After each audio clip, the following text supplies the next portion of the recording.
I am your host for this adventure we will soon embark on, Andy William Mackai. And for today's focal point, we shall be seeing the game called Terraria, more commonly referred to as 2D Minecraft. Though full disclosure, I haven't actually played Terraria before, so I shan't be able to give you my usual full course of stunning advice and knowledge. At the start anyway, but I shall dive in, see, learn, and conquer, and return to you with that much needed advice.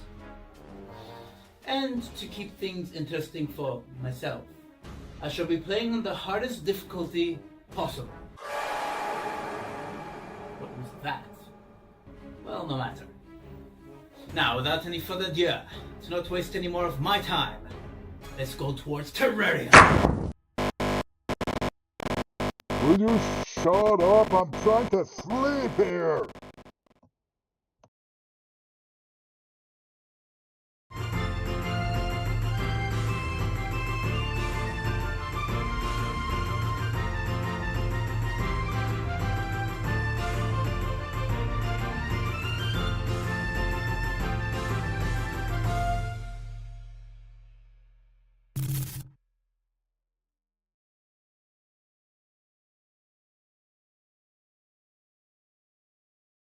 For this journey, I've enlisted the services of one Howard Finkeldorf, otherwise known as Dr. Insanius. Really?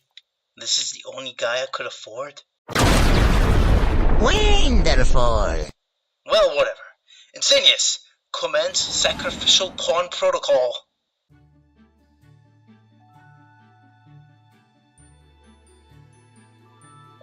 Here we are, Insanius, a new frontier. Who is that? Is he giving us advice? Scott the Guide. That is the guide. As the name implies, he guides you, whether it be items or where to go. He will be important in the first playthrough, or you could always use the wiki. But come on, where's the fun in that? That's my job. Insanius, ignore this fool. Go cut some trees. Note to self. Get rid of Scott. Insanius, there's a blue blob coming towards you. Ooh, nice dodge. That's why I pay the big bucks. Oh, trap. Nice dodge. Quick, make some shelter.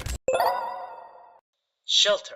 To make one, you can use just about every natural block you can find. Dirt, stone, hell, later in the game you can even use clouds as well. Using those, make any block-like shape and fill in the center with a wall.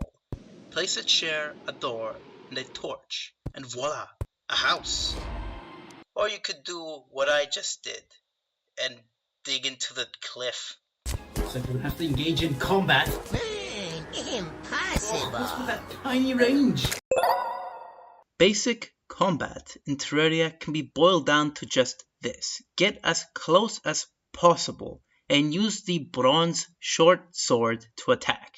I, however, do not recommend this, as the Terraria starting weapon, the bronze short sword, is perhaps the most worthless weapon I have ever encountered in any game ever.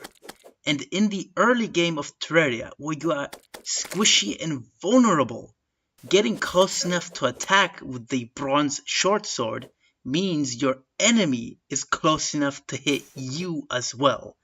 Just kill a few slimes, get the drops, and avoid combat till you have a better weapon. That's a lot of damage. A single heart? You kidding me? Looks like we found ourselves a healing item.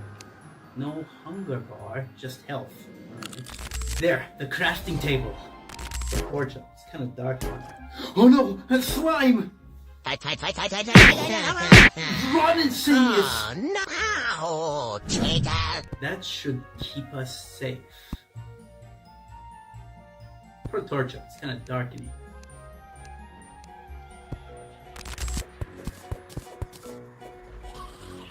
What are those?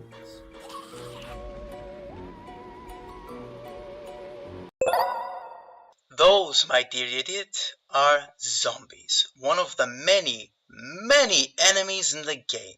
They only spawn at night, the most dangerous time of the day. And as much as I would like to explain all the mobs in the game, that would take forever, as there are more than 500 of them. That is a crazy amount. Though, that's not to say they are all different. You see, enemies share AI, making the over 500 to about 100 different unique AIs. What? That's a crazy amount.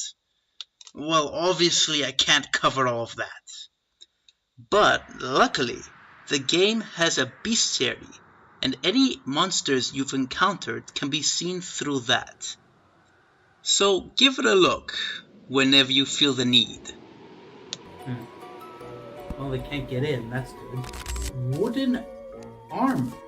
Never thought I'd see the day. +1 defense. That doesn't sound very good.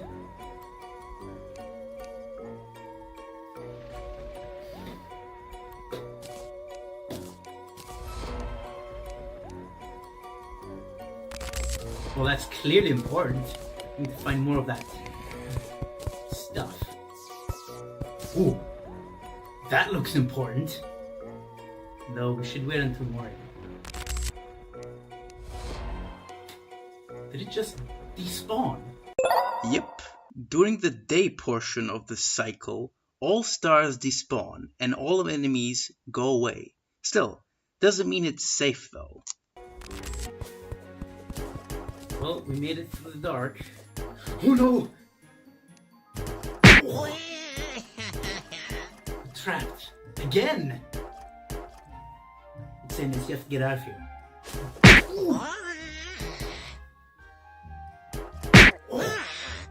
Oh, yeah. I'll get you next time. Well, get to Scott, yeah. Brilliant idea. Let that fool handle them. Where is he? Why is he over there? And why into the slimes? Any enemies you off-screen will despawn. This will become very helpful in your playthroughs. Careful, careful! Is that a chest? Excellent! Quick, secure the area first. You don't know what's around these parts.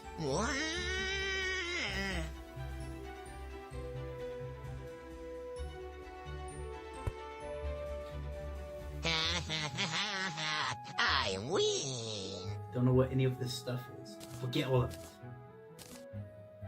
Treasure chests can be found throughout the world and come in many different shapes and colors. Keep your eyes open for them, for what you find in them often keeps you from death.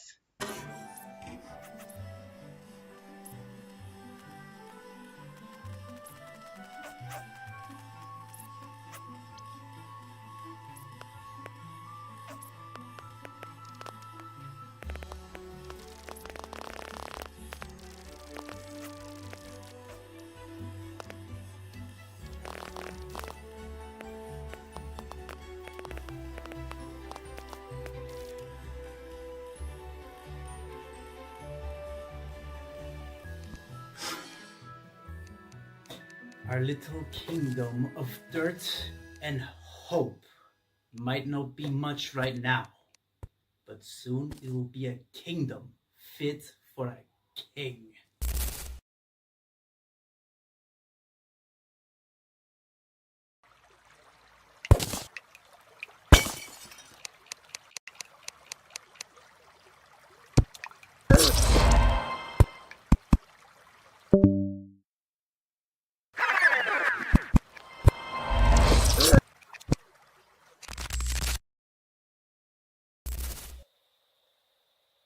To think it would end like this. Initially, Insanius and I took the cautious approach, bravely hiding, only to emerge and grab anything in sight before strategically retreating.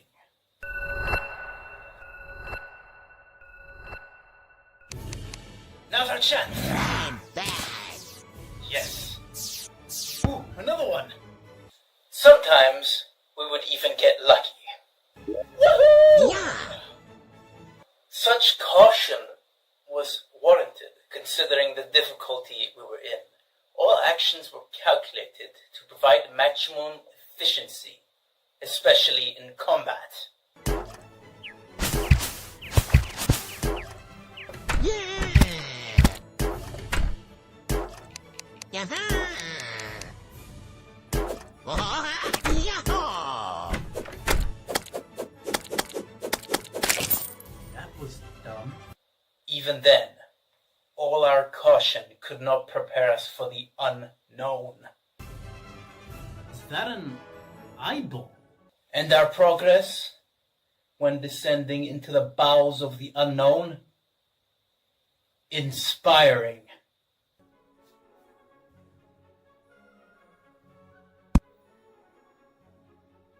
I think I saw something move. Yeah. Run! Despite our fast progress, we needed to go faster. That is when we arrived at our first brilliant strategy. An underground walkway that would span the entire upper ground. Our progress was, good.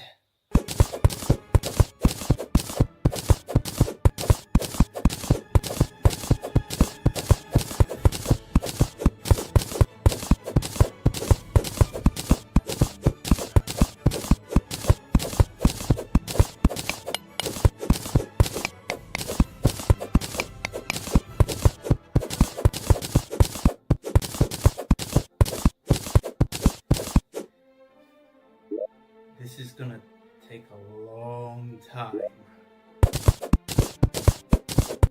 Monsters were a problem. Look, I don't care that you have a PhD in mad science and kidnapping. Just dig! Yeah. Yahoo. Cut. Well, that might be a well-thought argument where you're from, but where I'm from, shut up! Oh no, slimes! Quick, do something! Oh. Here we go again. Shut like rats. Again. This is gonna take a while, isn't it?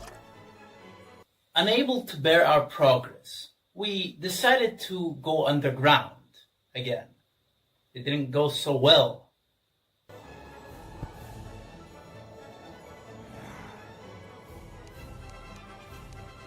I'm hearing a lot of groaning and I don't like it. Yeah.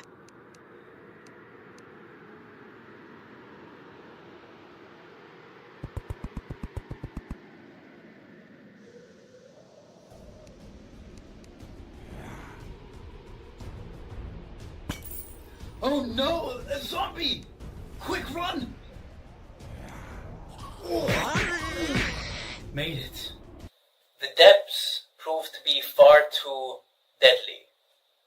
Our underground walkway was progressing steadily, if not slowly.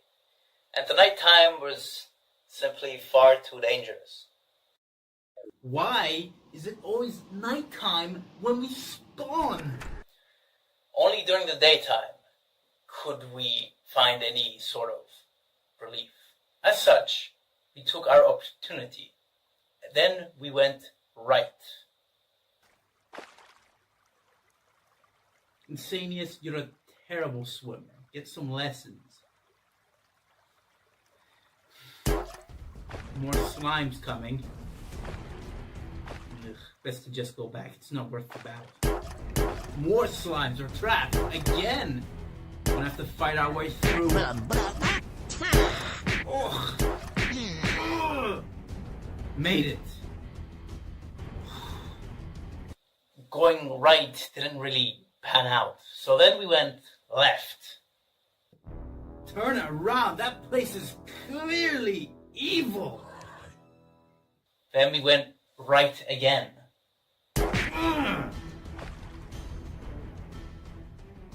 I'm beaten and broken. We have nothing. Again.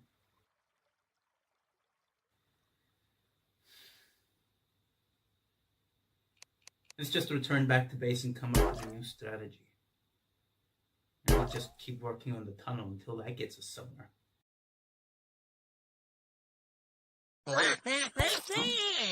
You were slain? The bird? That's a...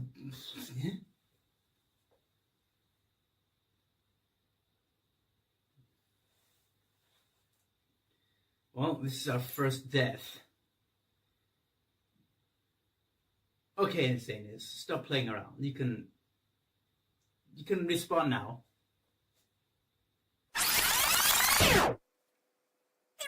Hello? Is there like a respawn checkpoint or something? Maybe if we go into the settings?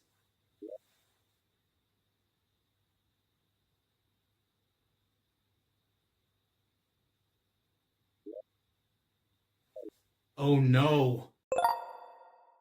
When you get killed in hardcore mode, you cannot respawn. To make matters worse, you lose all your gear and cash too. So yeah, this hurt. But you can explore as a ghost. Silver linings, right?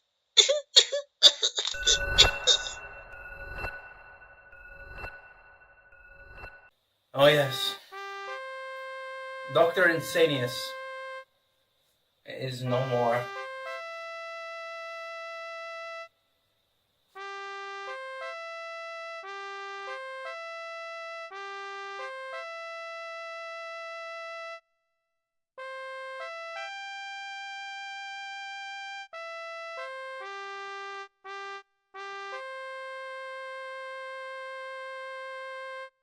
What am I supposed to do now?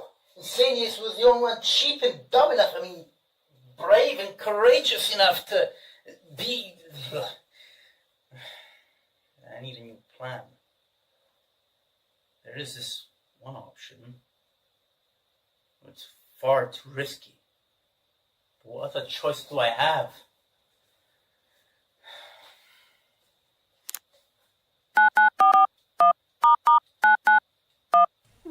Hello, it's Mackai. Yes. That it's the case, yes. I know the risks. Just do it.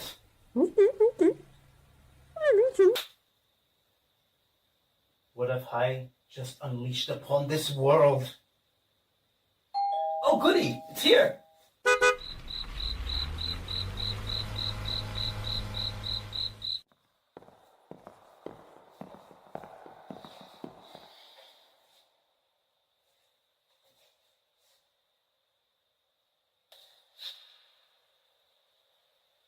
Hello and welcome. Hello and welcome. It's hideous. I'm hideous. I've seen more attractive piles of garbage than you. No, you haven't. You've only moments ago been removed from that test tube you call a mother. How dare you bring my mother into this? And clone? I'm not the clone. You're the clone. Oh no. I'm not the clone here. I have the controller. So unless you want to turn into a sad pile of bald ash on the ground, I suggest you do as you're told. You're bald anyway. I'm not bald. I shave. Now that I have my loyal dog put on a leash, I can continue ramming my face against that brick wall that is Terraria.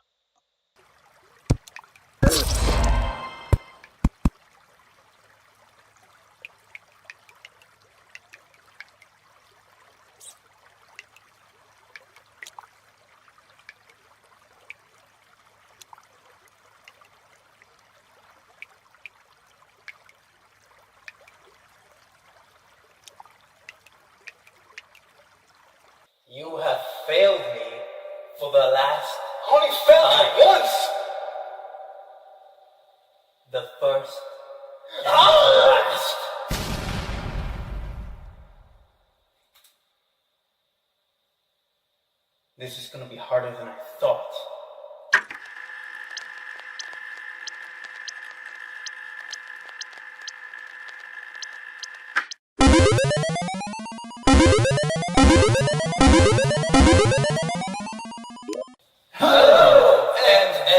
Well, shut up and get to work!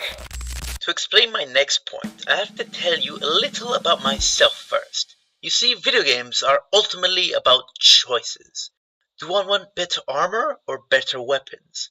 Should I do the side quest first or the main quest? Do I want to buy this video game or do I want to eat this month? One such common question is, do you want to play as a rogue, a mage, or a warrior? And if you're me, you will pick warrior 10 times out of 10. It doesn't matter the game. It doesn't matter if the playstyle is the most boring of the three. Hell, it doesn't even bother me that I've played as a warrior 1,000 times in the past month. If you give me the choice, I'm picking the sword every single time. That's just who I am. I like standing in front of my enemies and hitting them. So earlier when I said avoid combat, I meant it. You are so easily slain into hardcore, it's not even funny. What is actually funny is, you're safer without a weapon. As if you carry one, you have a false sense of security that you can actually defend yourself when you can't. Even worse, if you remember, you lose all your equipment when slain. So, how am I supposed to be defending myself then? Magic? You may be saying. And no. As in the early game of Terraria, magic sucks.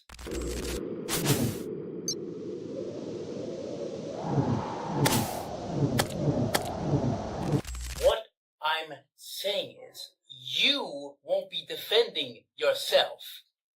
They will. These two beautiful creatures aren't mobs, they are summons. Normally, they're supposed to provide you with passive support during gameplay, doing a meager 6 damage for the ghost and 8 for the slime. While not much normally, in hardcore though, they are your main sources of damage. In short, while they fight all your battles for you, you will hide, go around, or dig past enemies. Do you feel the glory yet? Because I didn't. So, how do you get them? Well, first and easiest is Abigail the Ghost. All you have to do is perish. I'm not kidding. Next to your tombstone is a flower. That's the summoning item. Abigail is a ghost, so she can move past physical things, which is very useful. Though she does have a drawback. I'm not sure if it's the AI or not, but she just isn't very aggressive sometimes. She just floats there, even with enemies nearby. That and the low damage. Other than that, she is the easiest summon to get in the game. And as for how you get the slime, well, that's easy. You just have to grind a few slimes. How many? Not much, just 10,000 for a chance. That's right. If you want one, you have to pray to RNGesus for a 0.01 drop chance.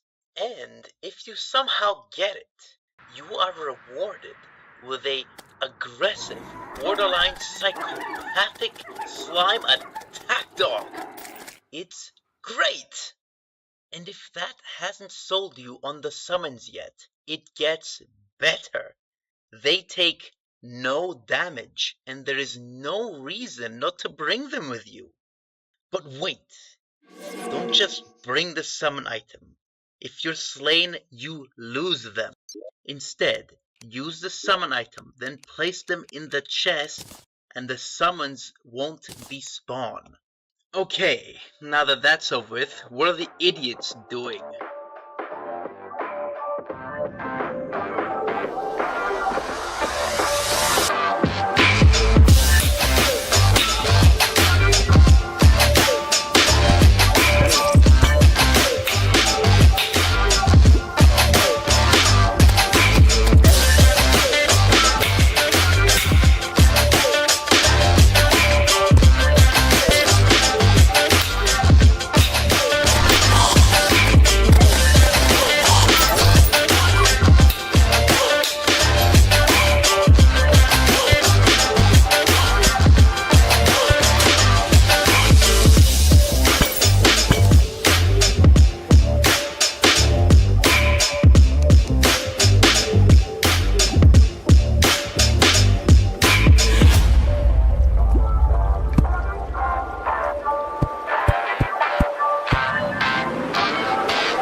is a 2D game.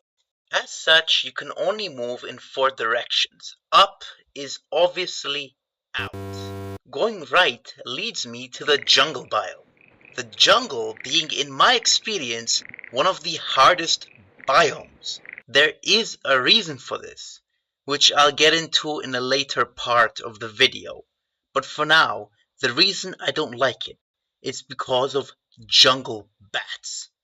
Flying enemies are a problem in the early game, as you have no real options of attacking them. To make matters worse, bats do 60 damage. That's over half your health. And half of it if you're wearing that useless wood armor. Imagine if in real life a bat touched you, not attacked, touched you, and broke half your bones. That is terrifying. And that's how I feel about them. I quickly learned to avoid the jungle. And no, you can't just dig under it, as it extends to the underground layer, and we'll get into layers later. Now, as for going left, as you saw earlier, it led me to some red field, referred to as the Crimson Biome. This may not sound so bad, but what if I told you it's one of the 2 evil biomes? Now you get it right. Get this, it's infested with monsters. No, not mobs. Monsters. More accurately, face monsters, chimeras, and blood crawlers. With names like that, you know it's bad. Here, just look at this clip.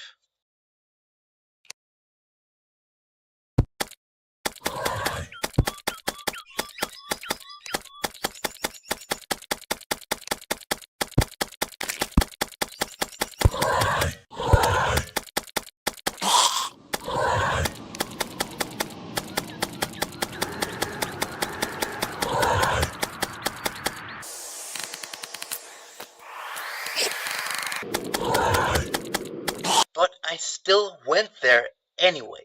Digging underground, I slowly inched my way in, while Abigail did what damage she could. I eventually hit something called Crimestone Block, unbreakable with my current pickaxe. Of course, I could just go to the surface and run past all the face monsters and chimeras. And I did. Nah, I'm just kidding. I didn't even try. Now, with both the jungle and crimson biomes, you won't necessarily get them next to your spawn. You could have gotten a snow biome or a desert or either of them on either side. I just got unlucky. After realizing I couldn't go left or right, I had only one direction to go to. Down. And oh boy.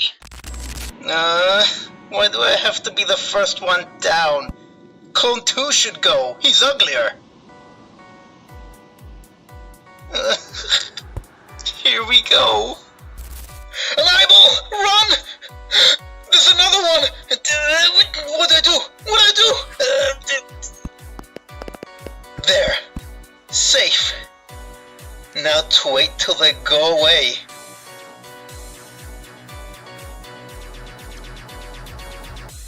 You know, I actually think it's safe.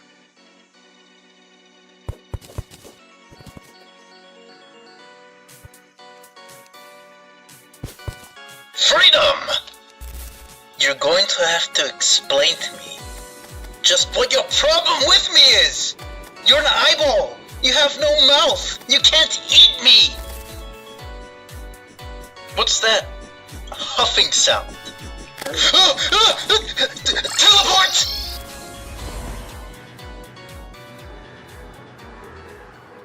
Whee! Wee! Wee! Wee! Woo! Ah! A slime! That was close. I mean, no one crushes Andy William Mackai. Ugh.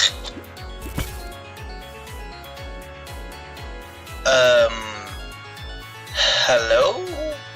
What is this? Going to have to investigate.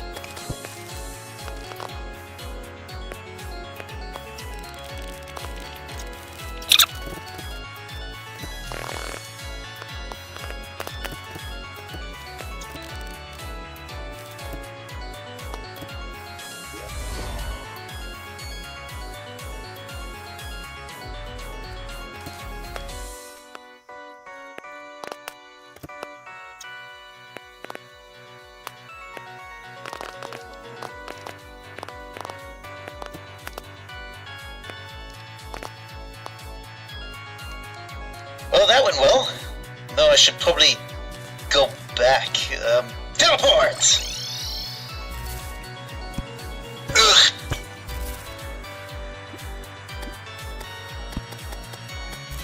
Well.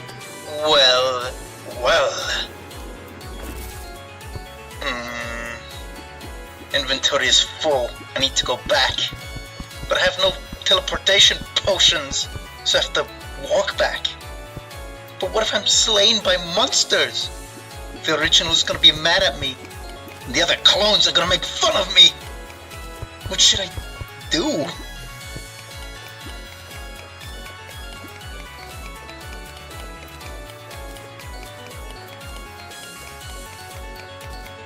Wait a minute. When we log in, it takes us to the spawn point.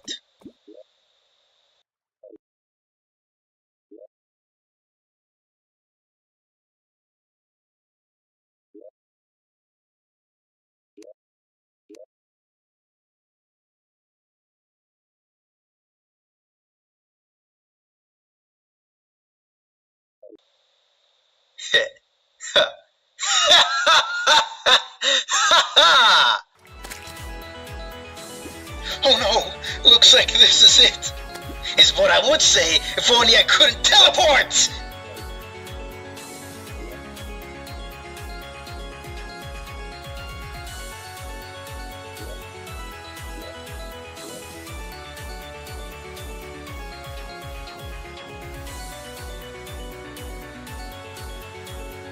I'm invincible!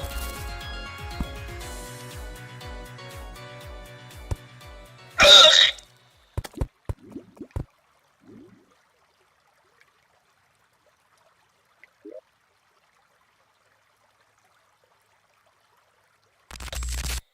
In short, to go down means ceaseless mobs, ever-present traps in the unknown. All while slowly inching forwards. Though there is fortune to be found, said fortune must be treated as a sacred item. After all, you don't know when you're gonna need that potion, or that sword, or those rocket boots. So you must go back and store it. Why? Because you lose equipment when you're slain. Words cannot explain the tension I felt when having a full inventory surrounded by darkness and the unknowns within it. Carrying items, while helpful, too precious to use. Then you go back and do so again, and again, and again. Here, this next clip was my average experience in the 2 weeks I had been playing at that point. I was trying to get to unexplored territory for the most part. This is the same house as you saw before. Not too far down, I found a second abandoned house. I had seen it before, but I hadn't gone in. After looting it, I continued downwards.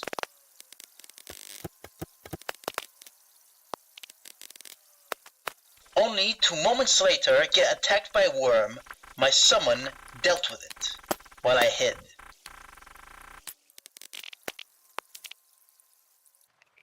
Afterwards, we continued.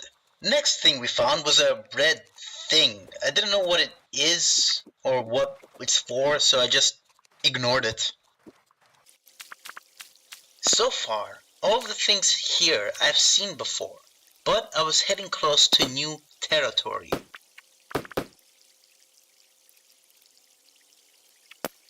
That's when something new happened.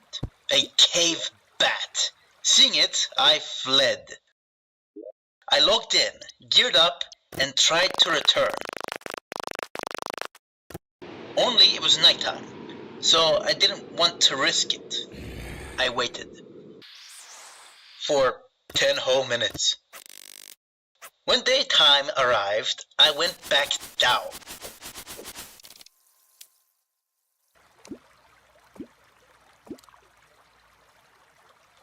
While trying to get back, I encountered a second cave bat and fled again.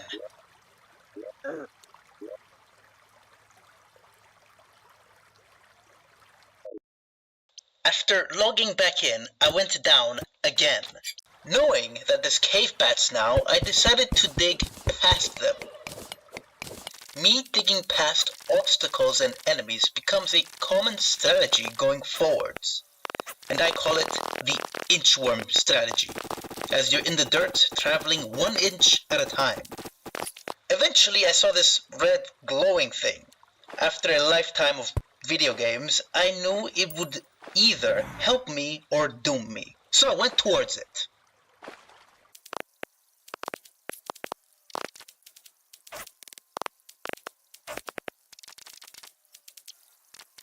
And after reaching it, nothing. Annoyed, but not deterred, I had a solution. Blow it up. The bomb ricocheted back and destroyed my tunnel. After fixing it, I tried again. And it worked. Only problem was it fell below. After grabbing it and putting a name to it, Criminate Ore, I saw another house and went to explore. See, the thing is, I had been playing for a while by now, and what slayed me just now was new, so I had to find out what it was.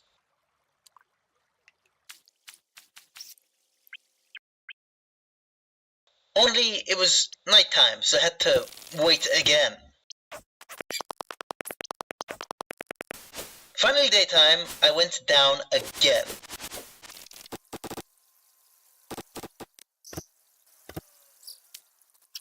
After getting back, I used the inchworm strategy to avoid the thing that slayed me last time.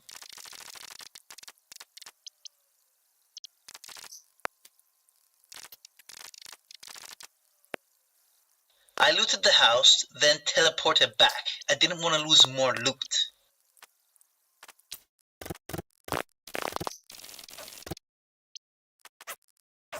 Making my way back again. Go back to the house again, and now try to find out what slayed me. Only a bat managed to get to me, forcing me to retreat. I go back again, only to this time get beaten up by a slime, forcing me to retreat. I go back again, only to get trapped by a worm and retreat. Tried to go back, only it's night, so I had to wait again. Finally daytime, I tried to go back down, only to get stopped by slimes. I go again, only for a gnome to appear, and this gnome beats me up. I barely survive.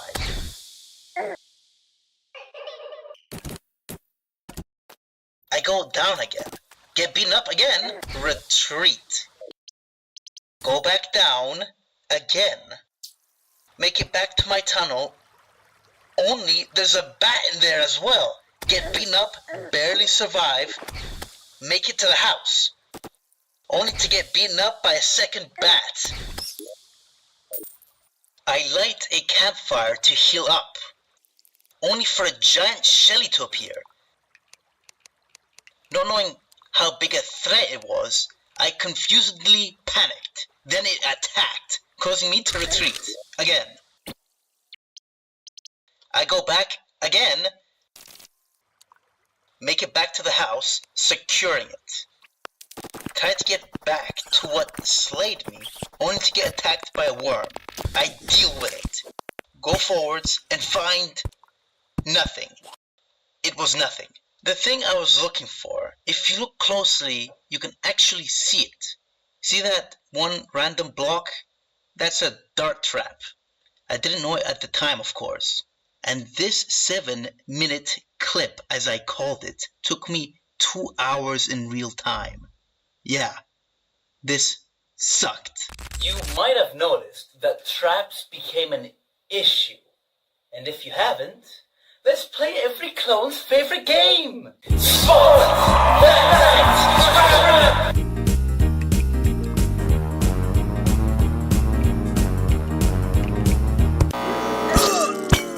You might not have noticed that Terraria is a 2D game, a highly pixelated one. That being the case, is that a rock on the ground or a pressure plate? You don't know? Well, I didn't either.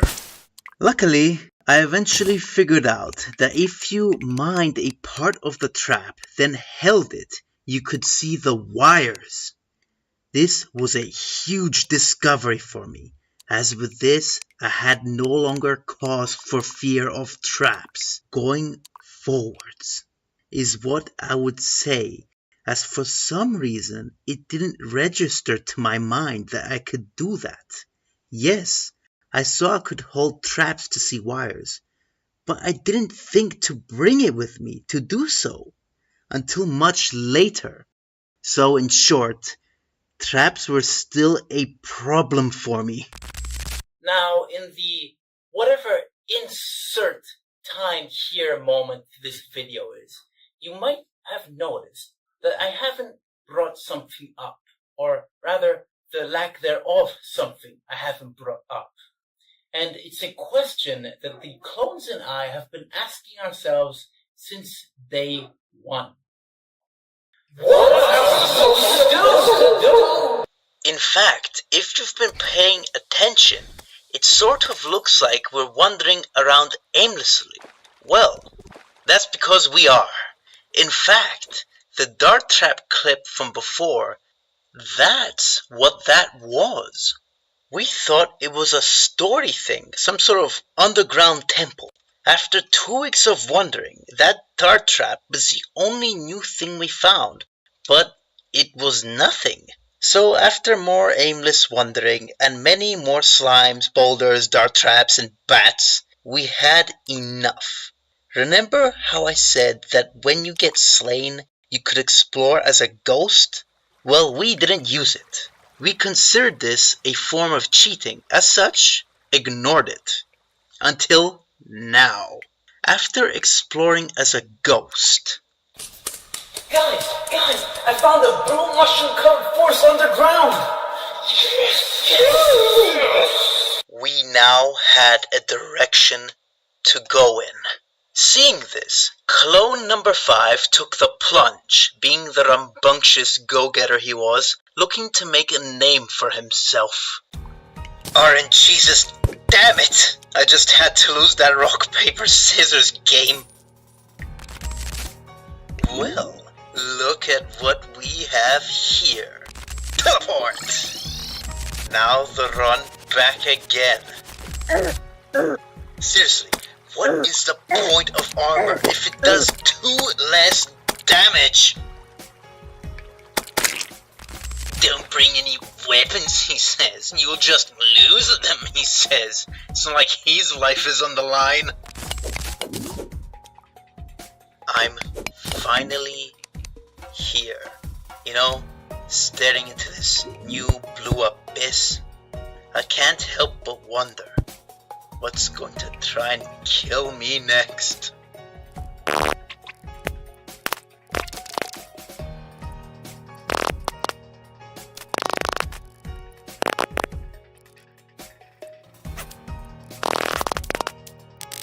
This place is infested with bats! RNGesus,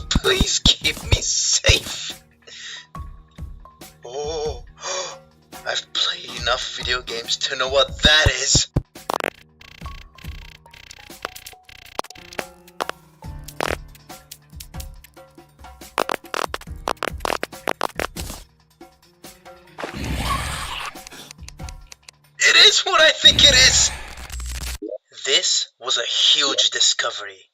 Just like that, we had a plan. We still didn't know what we were supposed to do.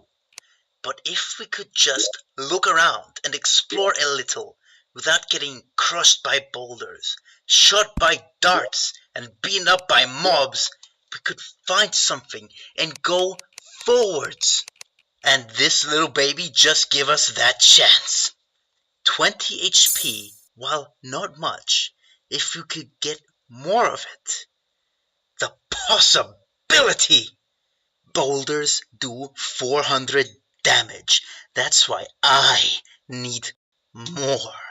I need 600 HP just to be safe. That means we need 20 hearts. That is a lot. This will take some time. And unfortunately, we can't all share. After all, if one of us gets slain, we lose that heart. So I will just have to take all the hearts. Why, you knuckle-dragging Neanderthals, bring them to me, making me the main clone! What? Hey, what the hell? Who made you king? Who made me king? I did, when I got the heart granting me 120 HP, making me superior to the likes of you. Hey, Original, you're not gonna have this, are you? Yes, just find more hearts. And thus the Great Clone Heart Search Massacre began.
after a real-life week of searching. With this one heart, I shall no longer have cause for fear. Huh?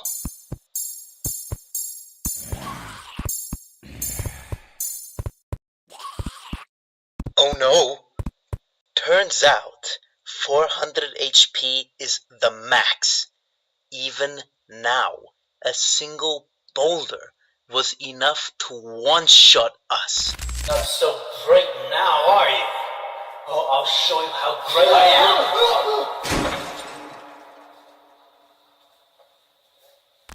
Just like that, Plan A was out. We quickly came up with a Plan B.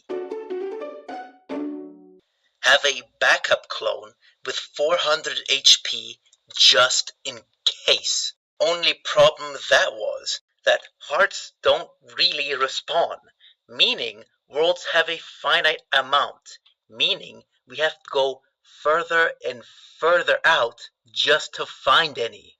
And by this point, it takes more than 10 minutes of walking just to get anywhere. During those walks, my brain would just switch off, leaving me vulnerable to attacks, either forcing me to teleport out or slaying me altogether, thus starting the long walk back again. As you could imagine, I and the clones weren't so gung-ho about Plan B. So instead, I came up with a Plan C to build my own village. During the 20 days I had been playing, I thought I would come across a village or something, but I never did. The idea to construct a village, though, wasn't really new either. I just didn't feel like it was a priority, so I never really tried it out. Though after the 400 HP fiasco, I needed a change of pace. So construction began. And I was rewarded with a villager, and another, and another, and that was it. And upon closer inspection, the villagers weren't really that interesting. You can buy and sell stuff from them, and that's it. So just like that, Plan C was out. And back to Plan B it was.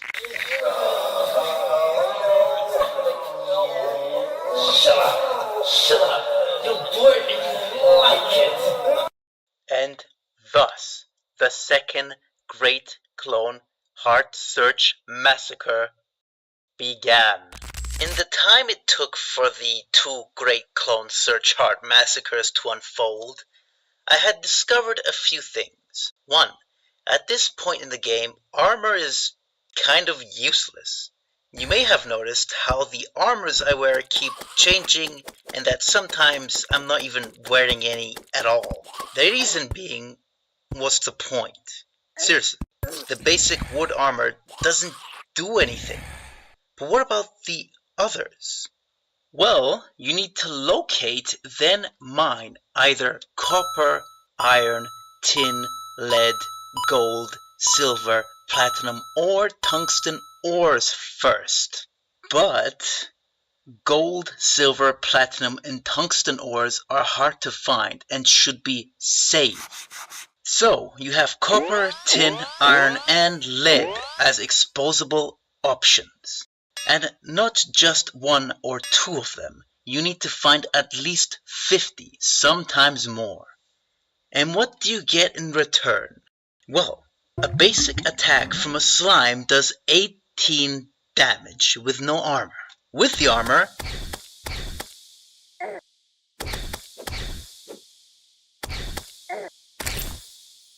$13 the first hit, $17 the second hit. Great. Of course, if you wear the same set of armor, you get a bonus. I didn't have that here. But still, that was a basic slime. So, here's my question. Do you want to encounter an enemy, get beaten up in 3 hits, or do you want to encounter an enemy and get it beaten up in 3 hits, maybe 4 if you're lucky?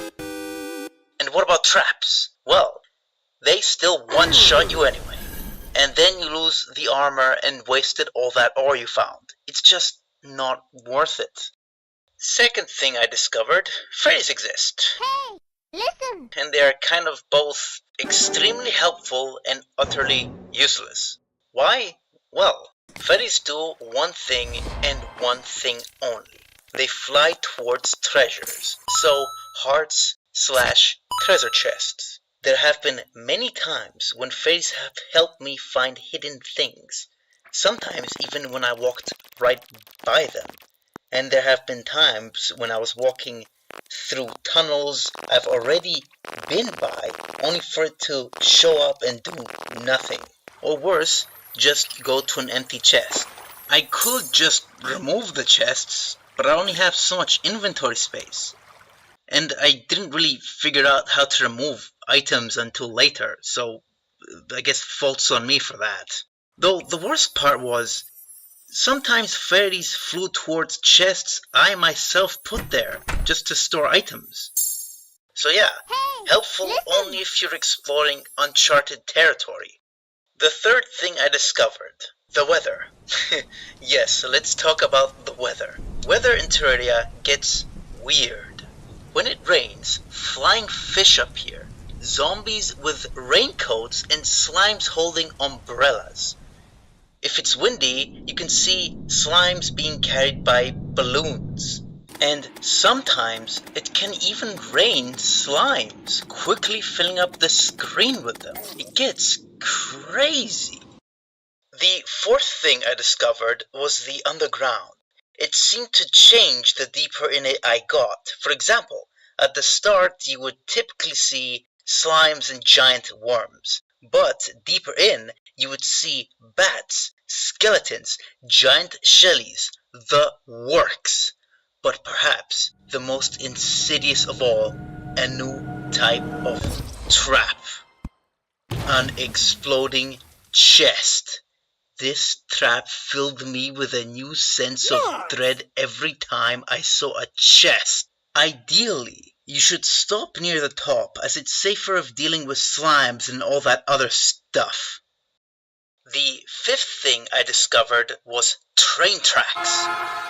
And they suck.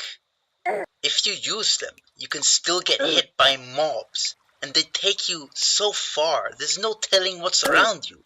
That means danger. The sixth thing I've discovered, naked lost girls. Yes, really. Lesser men would fall for such a honey trap, but not I. I knew what that thing was the moment I saw it, and approached cautiously. Because maybe there was a 1% chance of it actually being a lost NPC I would have to guide to the surface.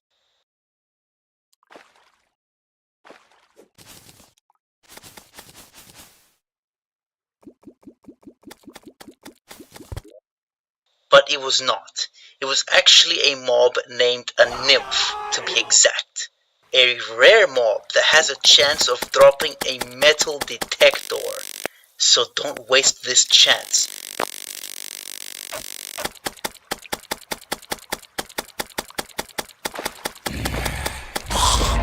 As that metal detector is very helpful later in the game.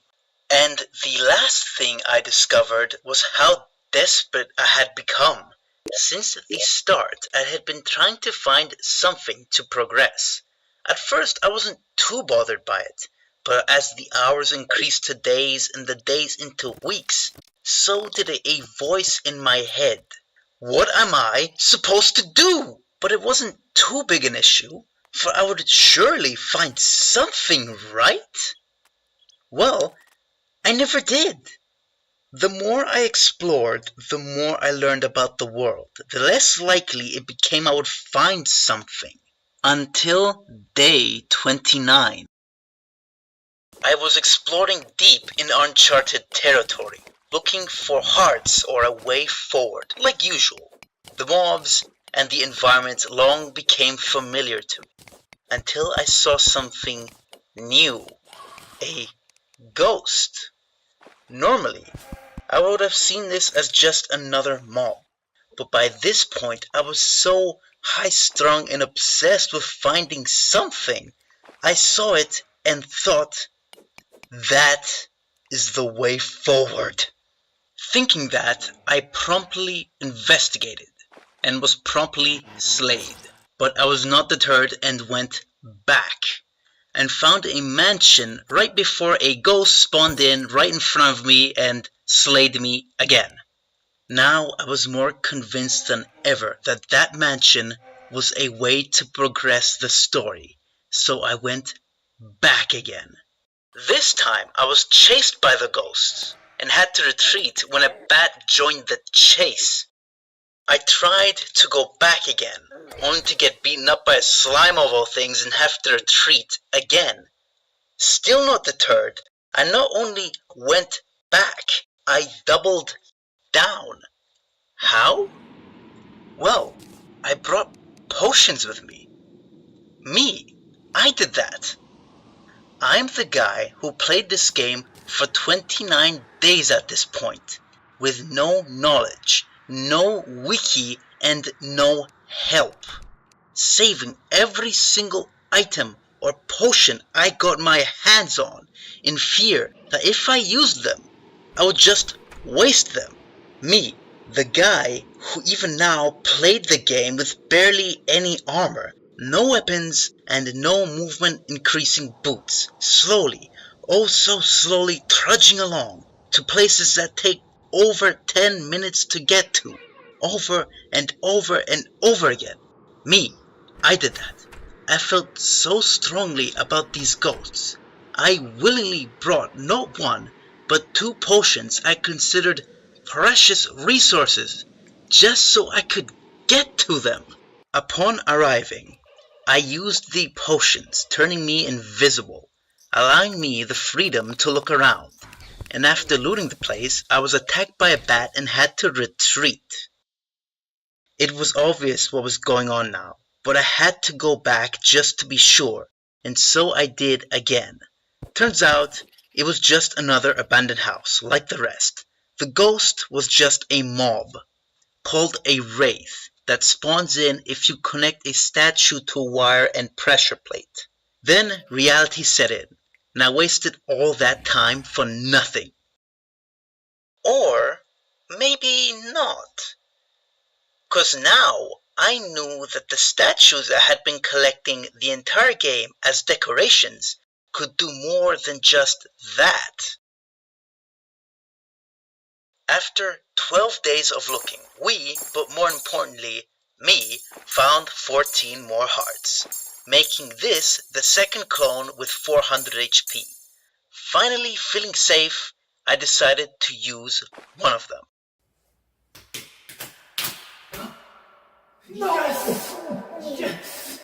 More importantly, 2 days ago, it finally clicked that I could use trap parts to see traps, and thus no longer had to fear boulders. Yes! Yes! And after making armor out of platinum, this was it. Time to explore with no fear. In the month and 2 days I had been playing Terraria, I had grown somewhat comfortable.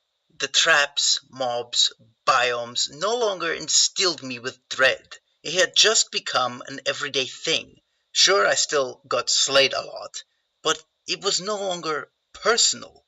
And after all that time of looking for something, anything, when the words, You feel an evil presence watching you, appeared on screen, and that anything I had been looking for came to me, I was terrified.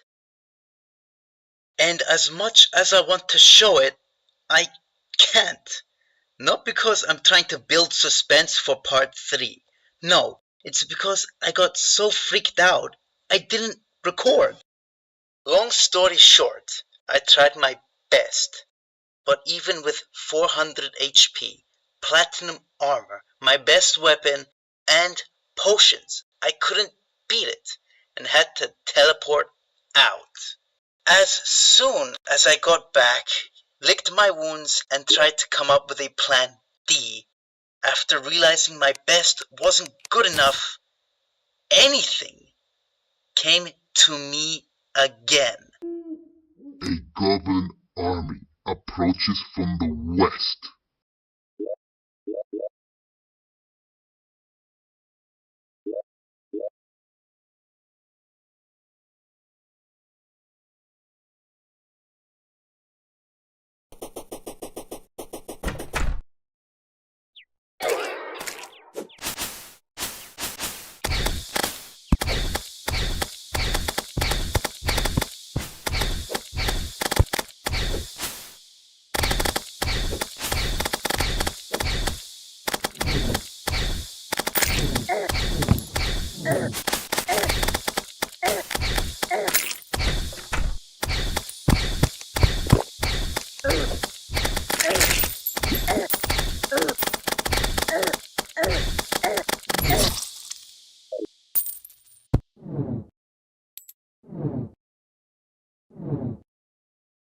You have to understand, it and the goblin army came right after the other. I went from I'm king of the world to I suck in the span of 10 minutes. And it crushed me. I knew I was out of my depth when I started this, and that point was hammered in every single bat, every single boulder, every single dart trap, every single exploding chest. But I was too proud to quit. Because I said I would play this on the hardest difficulty, I would stick to it. But now I needed a plan D. A plan many would claim cowardly and disingenuous of me. I, however, would beg to differ. It's still on hardcore. So it's not cheating. As you've clearly seen so far, progress was not so good. And any progress we had made by that point in the playtime was quickly snubbed out by the goblins. You may find this to be odd, because in the past my patented teleportation technique always worked. But this time, not so fortunately. You see, the goblins only go away if you actually beat them. So if you exit the game and return like I did, they were there again. And we were quickly pushed back once more, all the while the NPCs were slowly being massacred. And while I didn't really like the NPCs, they were still my NPCs. Thus, Plan D was born. I would leave this world in a frozen state of destruction and go to a new one, hopefully easier and smaller. And in this new world, I would learn what to do, beat the game, get better items, return to the master world, beat back the goblins, save the NPCs, beat the game again on master mode, and finish this stupidly long video. Genius. I know. That's cheating. It's not cheating. I am simply using the game's very own world creation mechanic to move high-powered items and weaponry from a more progressed world to a less progressed world, using the character inventory slots. In short, I am using the tools the game provided to succeed. In short, once more, not cheating!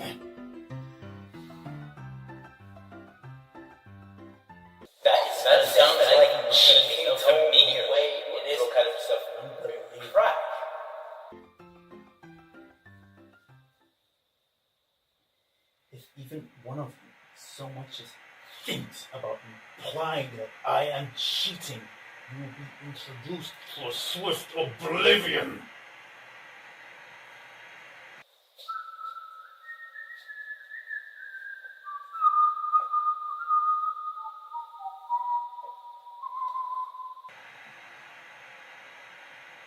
Good. That's what I thought. Now get to work!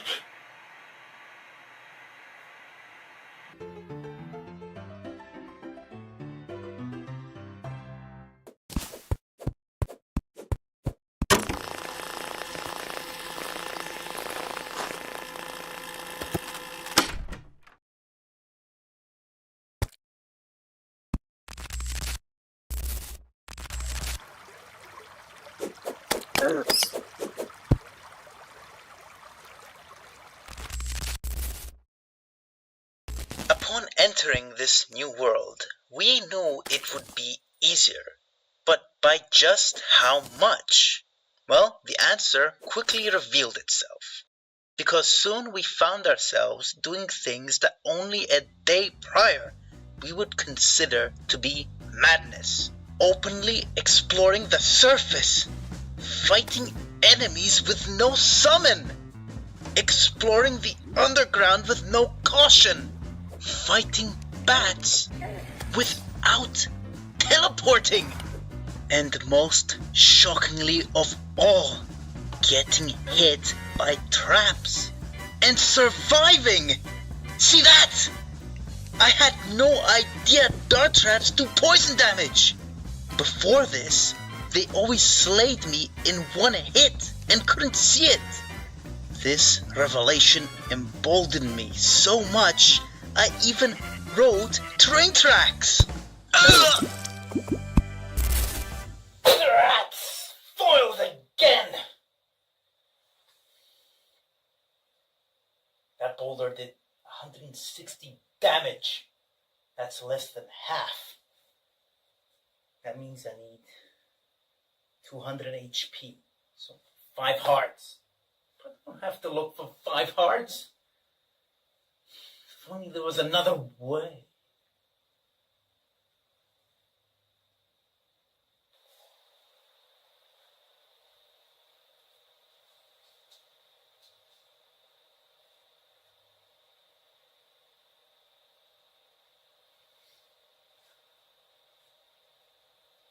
Wait, me? But I'm too valuable.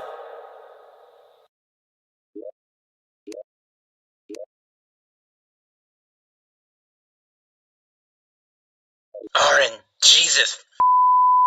Damn it! The decision to use the main clone might seem like an odd one, seeing how much effort it took to get, and the untimely fate of the last one. I had 2 good reasons for this. The first, and you might not have noticed, but I am sick and tired of playing this game, and I want it to end.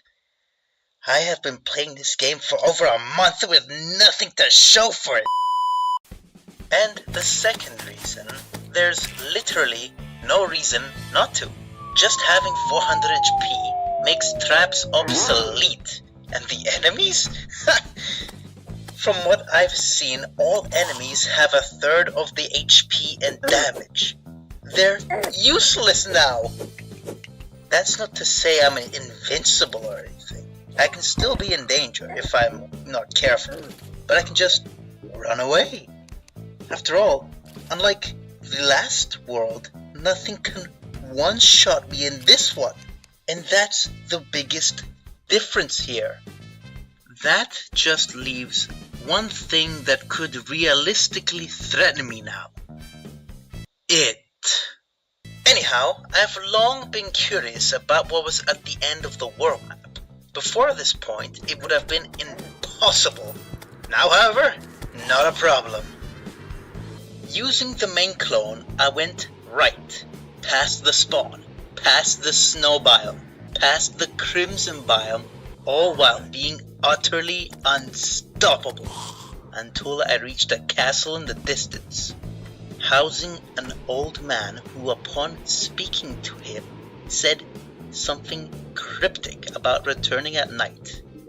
It being daytime, I ignored him and went onwards, till I reached the edge of the map and found the beach with nothing on it. It was nothing. I then went left, past the desert, past the crimson, past the jungle, a forest, more stuff, until I reached the edge of the map and found nothing. Despite my disappointment, I knew I only had one direction to go in now. Down! Go down? Is anyone else getting deja vus right now? This time was different, okay? I'm almost invincible now. No need for that sneaky slow stuff anymore. The whole map is literally open to me, to explore openly. And so I did. Not only that, I also used potions too. Like the Splunkerer potion that reveals ores and treasures on the map. Due to this combination, it wasn't long until I was flooded with ores, treasures, and hearts. Until my inventory was too full to continue, making me have to go back to base to unload until the next delve. Rinse and repeat. This was a great time. It finally felt like a true adventure. And it was on one of these unloading trips that this happened. Blood Moons. This nighttime event has a chance to trigger once you have over 120 HP, which explains why I didn't see it before now. During a blood moon, enemies will mutate, growing both stronger and faster, and perhaps most sneakily and annoyingly of all, they learn to open doors. Though thanks to my current strength, it wasn't a problem. But I couldn't help but wonder, how could I possibly handle a blood moon on the Master World? It just didn't seem possible. No, questions for later. As my exploring continued throughout the map, I naturally encountered many biomes, most being honestly boring. It's just go here, fight insert mob there, and rinse repeat. The snow biome has this sliding mechanic because it's a snow biome, of course it would, and this block called thin ice that you can just kinda fall through if you jump on it from too high. This block has caused many a game overs for me in the Master World. But to me, the biome that stood out the most was the desert, or rather, what lay beneath it. An underground ant hive filled to the brim with bug protectors that can do a surprising amount of damage. The layout of the hive could be both cramped and claustrophobic, while also being wide open for flying enemies. There's also traps like the sand pit and rolling cactuses that are found everywhere in the hive, and perhaps the most dangerous of all, the sand. Yes, really. If you mine it, it could fall on you, doing a serious amount of damage. All these things make the underground desert a challenge to go through, even with 400 HP. In short, aside from the desert, every other biome is free game. And because of this realization, I explored more, experienced more with strategies, potions, and weapons. Using a gem from my gem tree I mined, I crafted a weapon called a hook. I then went to go and use it on an enemy underground. That's when something weird happened. Oh, ha! Huh? Is this?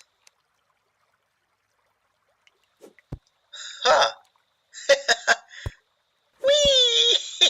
Ooh! Hook shot! Oh, yeah! It turns out it wasn't a weapon, but a movement tool. I can't overstate just how much this changed the game for me. After this point, it was night and day. I was no longer playing Terraria, the slow, methodical happiness-crushing game. No. This was what Terraria was supposed to be from the start. A fast, exciting adventure! I, after 34 days of playing, was now having, for the first time, fun. Before I could definitively say I was having fun, I had one last test. And it had returned. This time though, I was ready. I swiftly drank buff potions and headed to an open terrain for the ensuing battle.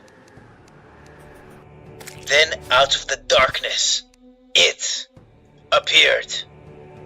Cthulhu's very eyeball itself. Wasting no time, I pulled out a bow and bombarded it with arrows. I have made my dislike of non-close range weapons known. However, Andy William Mackai is no fool and will use any weapon to succeed. The eye, seeing this, gains distance and proceeds to give birth, then launching its own spawn as projectiles at me. And I quickly respond by using my trusty flaming mace to swat away its progeny. This enrages the beast, eyeball, causing it to then launch its own body at me. I gain distance and pull out the bow once more and fire. This exchange continues several times more over the course of hours, it phasing in and out of the ground, and I bobbing and weaving to survive until a change occurred. Knowing it couldn't beat me, it did the next best thing. It tried to eat me, ripping its own body in half, revealing a fang-filled maw. Then it charged at me. I, disgusted, but with firm resolve, continued fiercely fighting it. This continued onwards until the battle, nay, the war, ended in my victory. Having barely survived. Nah, I'm just kidding. The whole thing lasted like 2 minutes tops. And the eye couldn't even damage me. Anyway, let's take a look at it. The Eye of Cthulhu is one of the first bosses you encounter in Terraria. It has a chance to spawn at night if you have over 200 HP, and you can summon it using the item called Suspicious Looking Eye, but only at night. As for the moveset, there's not really much to talk about. It just sort of charges at you and throws stuff at you sometimes. And if you get half of its HP, it enters the second form, and it just stops throwing things at you and just charges at you. It does do increased damage, but it's not really much of a threat overall. Let's talk about my Master World encounter with it, and why it was so difficult for me then, but so easy now. Look at this clip. See, on the Master World, it was the opposite. I couldn't really damage it with my close range weapons. That's why I used a bow in my next encounter. And it just sort of stayed out of range and slowly damaged me. Every once in a while, I would drink a potion to heal up, but this wasn't good enough, as potions are on a timer in Terraria and need to be used strategically. Eventually, it just sort of wore me down to 60 HP, and I exited the game to escape from it. That's when the goblin army showed up and wrecked my After defeating my arch nemesis, I felt invincible.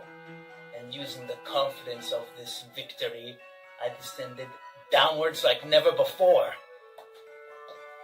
I went past the slimes, past the mushroom forest, past the caverns, past the lava. Lava? Yes, lava. Keep going deep enough and you will eventually encounter it. But starting from the top, Terraria's layers are as such. The surface, the underground, The first two not worth really talking about. It's the next that gets interesting. The caverns. This is the largest of the layers by far. You can encounter many things here, like mini biomes, like the marble biome filled with Greek-looking stuff. There's more, okay, but it's just this video is long enough and I just kind of want to end it here, so I'm just gonna move on. But there's more things. Finally, the deepest layer in the game, the underworld, aka hell. Not subtle at all, is it? Then that's where we're going next.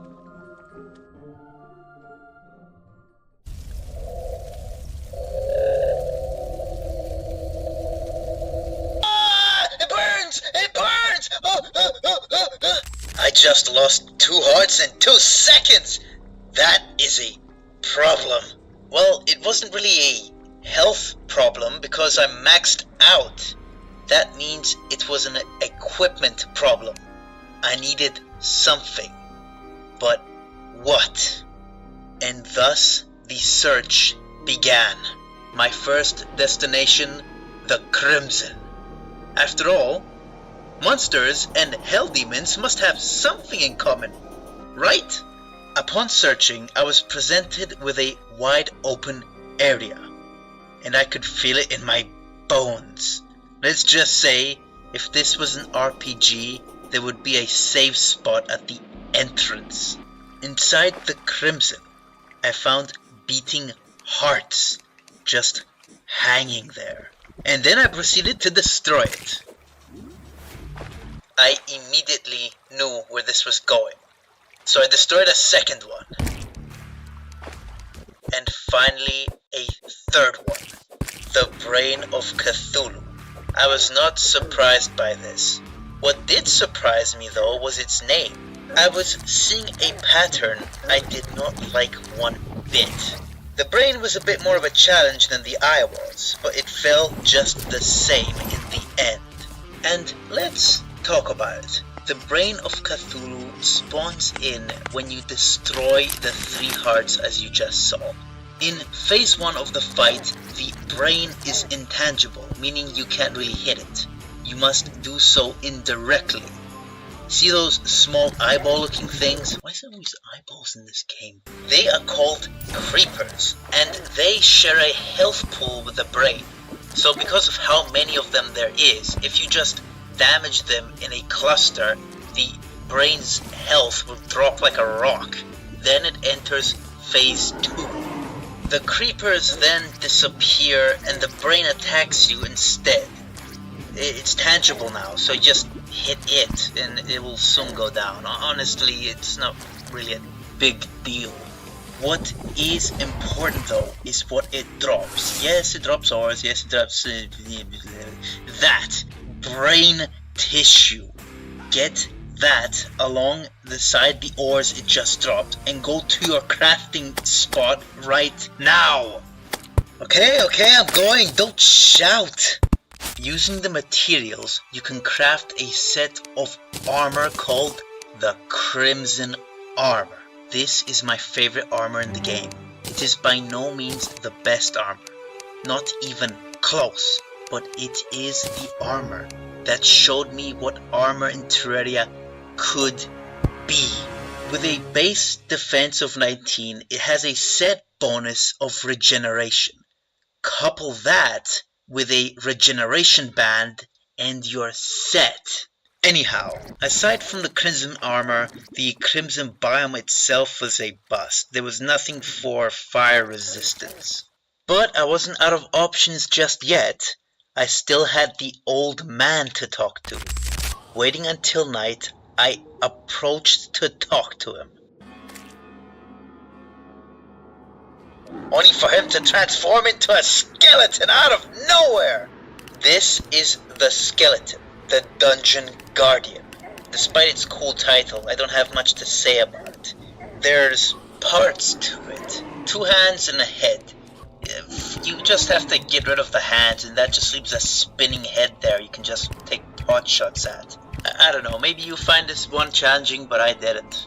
You know, with the eye and the brain of Cthulhu, I thought for sure every single boss would be one of his body parts. Like, instead of the skeleton, I would have expected the skeleton of Cthulhu. But I guess not. Good thing too. I wasn't really looking forward to fighting Cthulhu's dick. After defeating the skeleton, I returned to base to see my spoils of battle, only to be surprised with a trophy. At first, I thought it was because of the boss item I just equipped, Skeleton Hands, a type of hook. It's awesome, by the way. But no, I got a trophy for equipping my first hook. How, you may be asking, as I've been using a hook for a while now. And that's what I thought too, until I realized you can equip it on yourself. Before that, I had my hook in the inventory. That's how I used it until now. I was exploring the cavern layer when an old foe or foes reared their ugly heads. It was time for my revenge.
Revenge was swift and sweet. They stood no chance this time, and were quickly dispatched.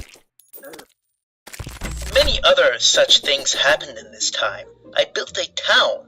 I found many NPCs. A meteor fell from the sky! You know, small stuff. Ultimately though, it was time to see what the skeleton was guarding. Turns out, not much. Huh? Collapsing floors is one of the gimmicks of this dungeon. Anyway, onwards I went, soon encountering a new type of trap, spikes, and they do a surprising amount of damage, and hostile mobs soon followed. Further down the shaft I encountered a trapped NPC, the mechanic, one of the best NPCs in the game. Well, we'll talk about it later. Further down I went, and finally, after entering the main chamber, an all-out brawl ensued. This is the dungeon. Inside it, you'll find angry bones, dark casters, and cursed skulls. Guess what they do? Alongside them, you will find many traps, like spikes, spike balls, blazing wheels, and the worst of all, collapsing floor pits.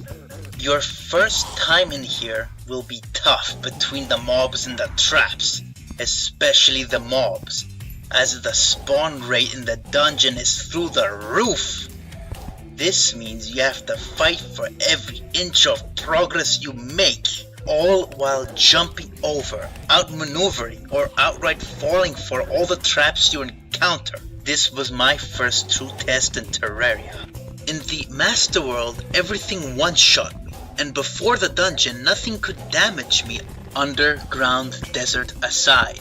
The main difference between the two being breathing room. In the desert, once you've cleared the screen, that was it for a bit. But here, not so much. I almost got slain so many times in the dungeon. But you know what? I didn't have to. Do you see those blue candles? That is what's increasing the spawn rates in the dungeon. I didn't know this, of course, so I had to fight my way through. I was eventually able to get to this giant pit at the bottom of the dungeon.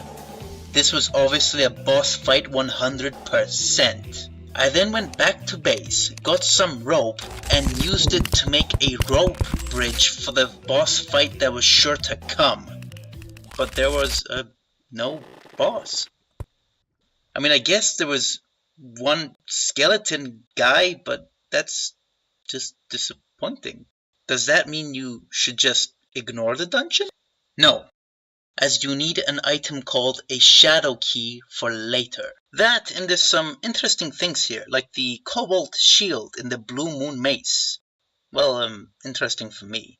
And there's no items for fire resistance. Great. The search continues. Might as well talk about NPCs now. Last time I spoke about them, I more or less came to the conclusion that I didn't care about them.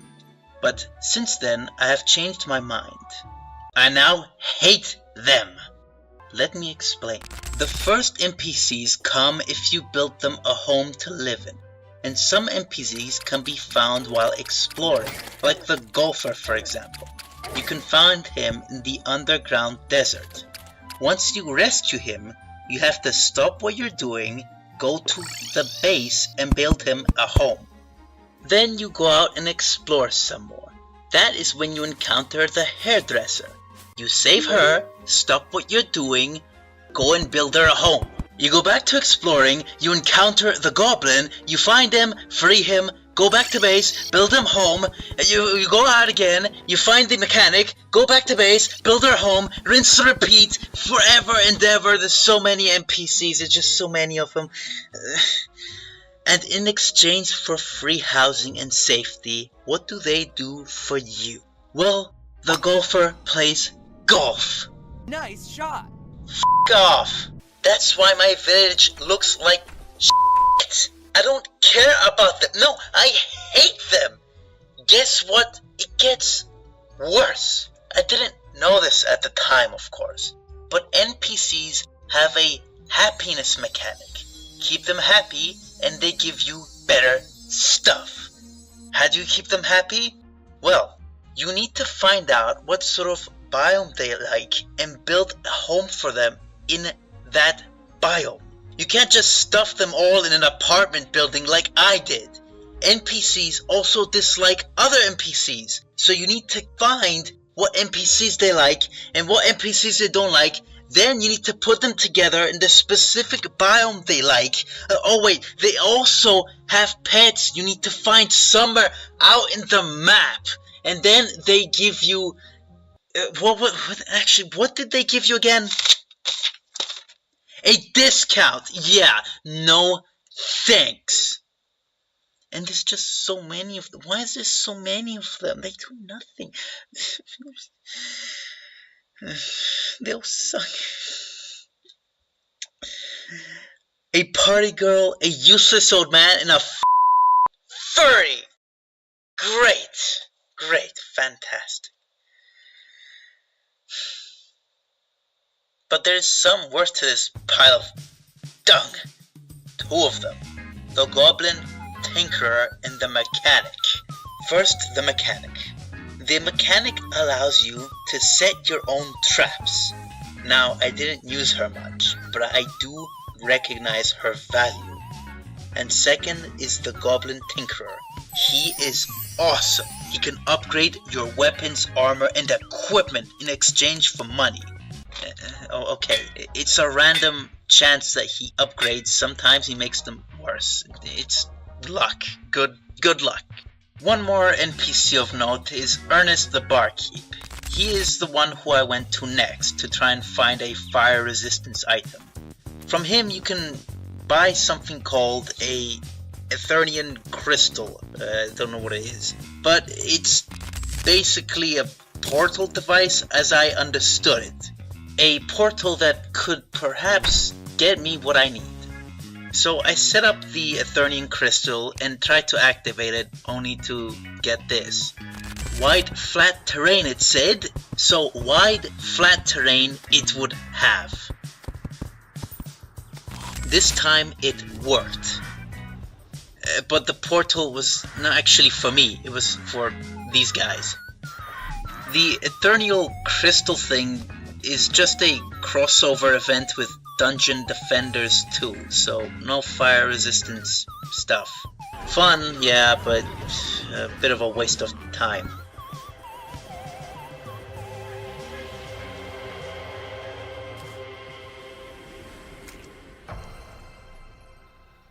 I was now out of options.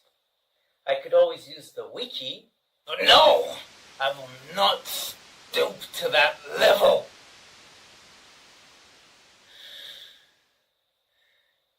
You see, this was officially day 39 of playing Terraria.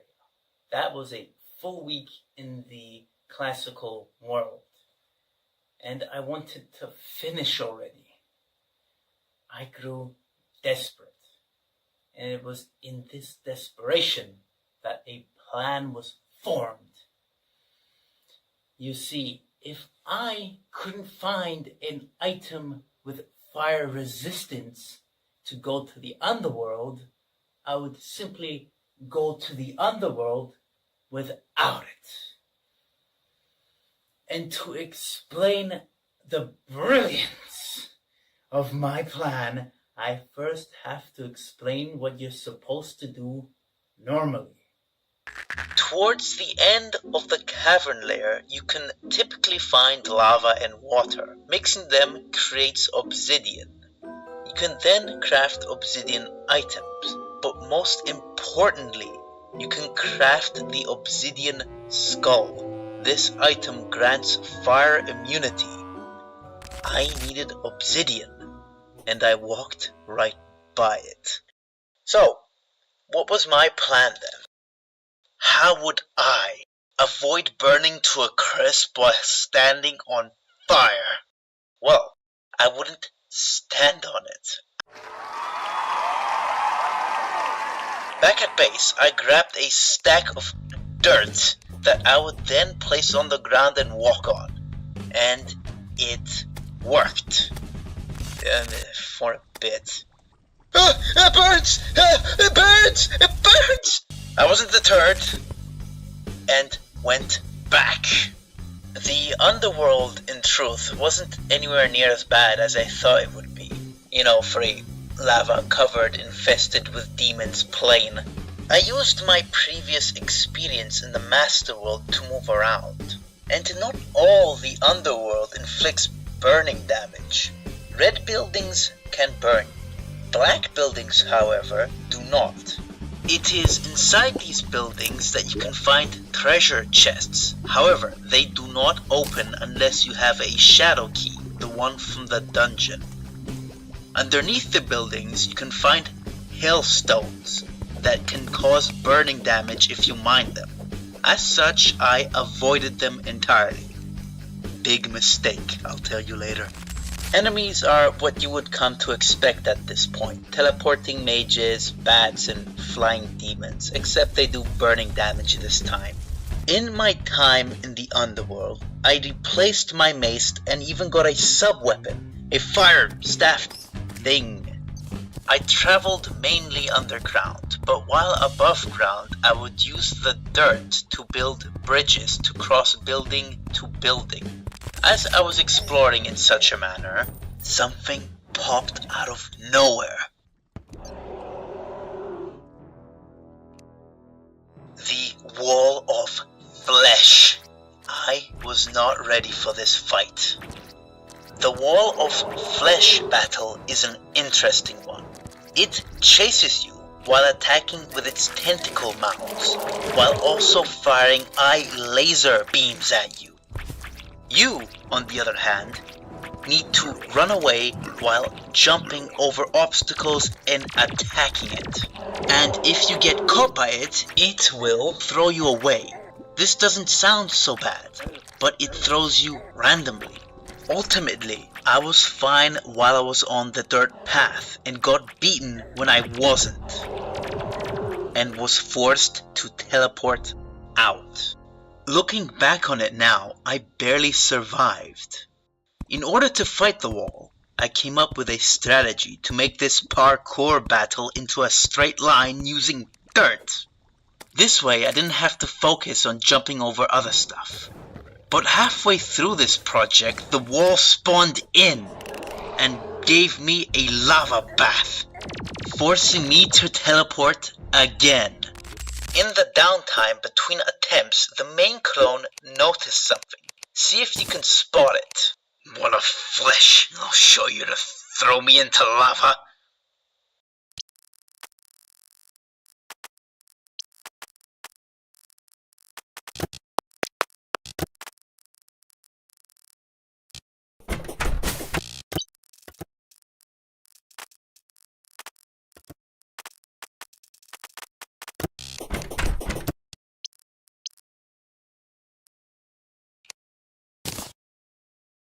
Oh great, another one of those useless gits showed up.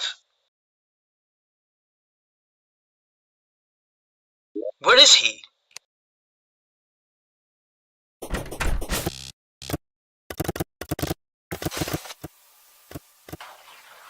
No, I'll just find him using the map.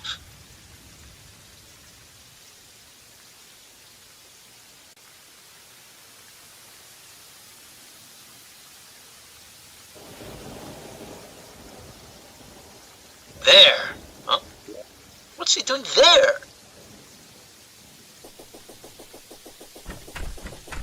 Was that a gravestone? The guide was slain? How? Who's that then?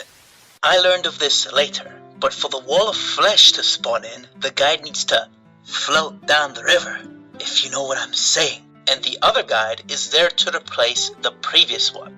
Guides are like hermit crabs, going through the circle of life.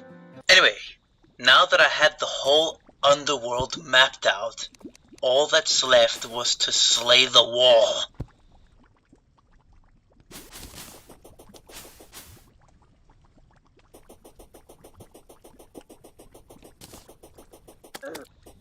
Any minute now.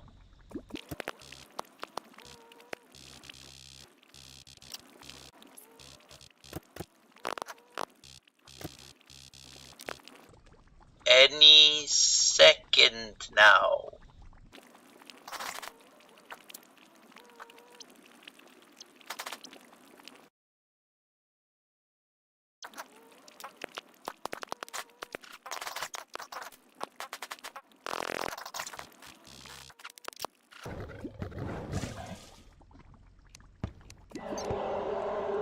Finally! You've made me wait, beast, but no longer. Have at thee! Ah! In the ensuing struggle, the ground quaked, lava flowed, the skies themselves thundered at the sight of our clash, and finally, I stood the victor. Nah, I'm just kidding. With the terrain advantage, it stood no chance against me. But if only I knew the evil the wall of flesh held at bay, I would have stopped the game right here. Time to get my well-deserved rewards.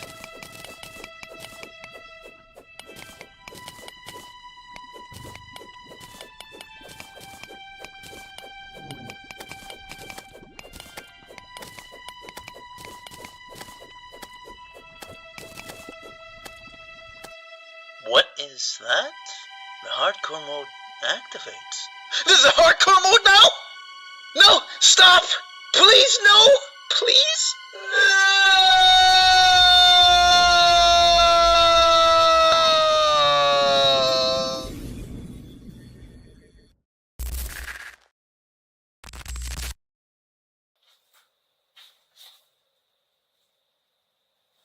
What just happened? Oh, what wondrous insight from... Wait, what have you four been doing this whole time? Playing, reading, grooming. Contemplating the meaningless limbo that is my existence.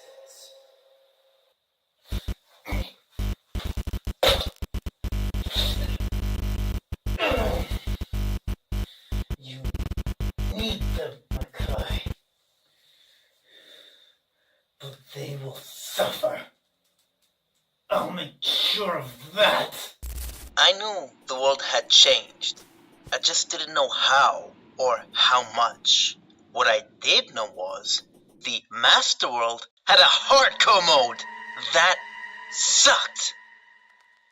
And I had to find out how much it would suck. To find out, I went to the Crimson.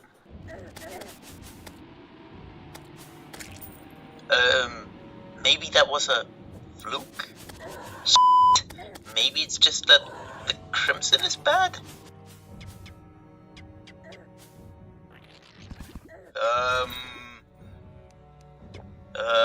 Maybe it's just that the Crimson and the Jungle is that bad? Holy shit! 7 hearts and 1 hit! That's 140 HP! In this post-Wall of Flesh hardcore world, enemy mobs, even the basic ones, do 50 damage. That is horrible. Because remember, in the Master World, they do 3 times the damage and have 3 times the health. To make matters worse, I didn't even seem to be doing that much damage anymore. The way I see it, I only have 2 options right now. Use the wiki, but no, I wouldn't do that. Or I could continue ramming my skull against that brick wall until either the wall or my skull shattered. I would have to fight my way through the hostile mobs, armies at a time. I would have to kick ass and take names. I would have to eat lightning bolts and fart thunder. I would...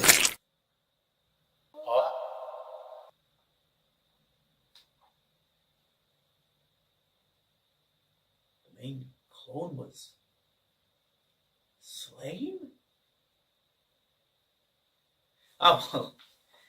By this point I've explored so much of the map I could easily replace him. His efforts will be remembered. Maybe. You idiots know what this means, don't you? I can't hear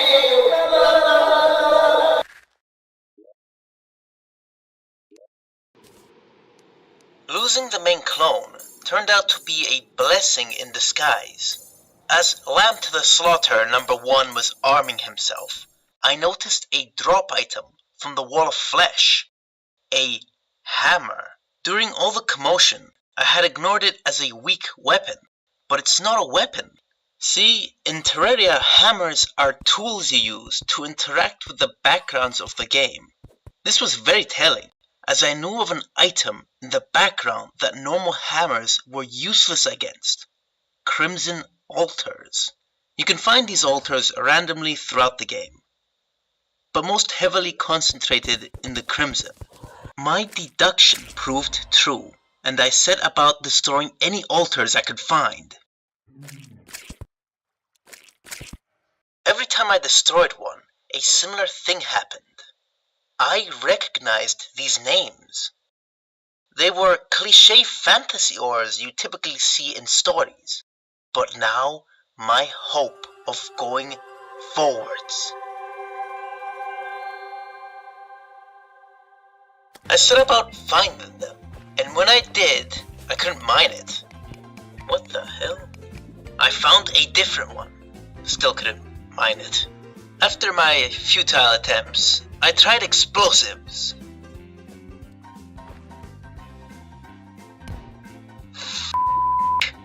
That also failed. Next I tried the hammer, and it worked. A little too well, as it destroyed the drop as well. I had one last trick up my sleeve. Blow it up harder. I used wires, a detonator, and TNT to form a trap. Let's see who survived this! I was out of options again. I could use the wiki, but no, I wouldn't. Which meant I had to use my old tried and true trick. Wonder about until something happened. My aimless wandering didn't go unrewarded though, as I soon found something. Two somethings, obsidian and hellstone. That same ore I ignored before. I eventually went back to base and tried to craft something with them. That's how I discovered the obsidian skull. I felt really stupid at that moment. I also used the hellstone and saw the pickaxe option. I also felt really dumb at that moment too. Thankfully, this pickaxe worked. The cobalt was soon mine, and I was back in the game, baby! Sadly, I couldn't say the same about the other ore. Cobalt would just have to do. I was tired of feeling this vulnerable. After collecting enough cobalt for the set, I was surprised to see you actually had options for this armor. Though this was meaningless, as there was only one true option. The one with the highest defense. Obviously. Other than that, it seemed to be a sort of speed armor. Honestly, I didn't really care too much. To me, I would soon replace it. See, armor wasn't the only thing you could craft with cobalt. There was a pickaxe option too. Using it, I mined the pink ore. Turns out that was the orichalcum. I then found a red ore. This was most likely adamantium. I also couldn't mine it. This confirmed a thought of mine. These three ores aren't equal to each other. It goes cobalt, then orichalcum, then adamantine. This was really weird to me. I mean, why bother with cobalt and orichalcum at all if you can just skip it and go straight to adamantine? The only thing stopping you was the pickaxe. And even then, that's a minor inconvenience. And that's what I did. I skipped orichalcum and headed straight for adamantine armor. First, I needed an orichalcum pickaxe. To make one, I needed to craft an orichalcum anvil. That wasn't a problem. I also discovered it randomly, thankfully. Then the ore hunt began. No problems occurred. I was raided by pirates. You know, Terraria is either brutally hard or boringly easy, depending on how prepared you are. Take these pirates for example. I was not ready for them. As soon as the fight started, I was so overwhelmed I had no choice but to go underground and slowly pick the pirates apart using guerrilla tactics. The entire time, I was decked out in cobalt armor, which is hardcore armor by the way. I wasn't planning to show this because I saw it as The Goblins Attack! Part 3. So I didn't record the first half. But it just kept going and going and going and going and going until an hour passed, and I said, F it, I'll record this. I didn't know how I'll use it, but I will. God, this sucked. Why do they do that much damage? Well, because my armor sucks. Why is there so many of them? Well, maybe there wouldn't be so many of them if you had a better weapon to beat them with faster. There you go. I just explained Terraria. Now, back to the armor.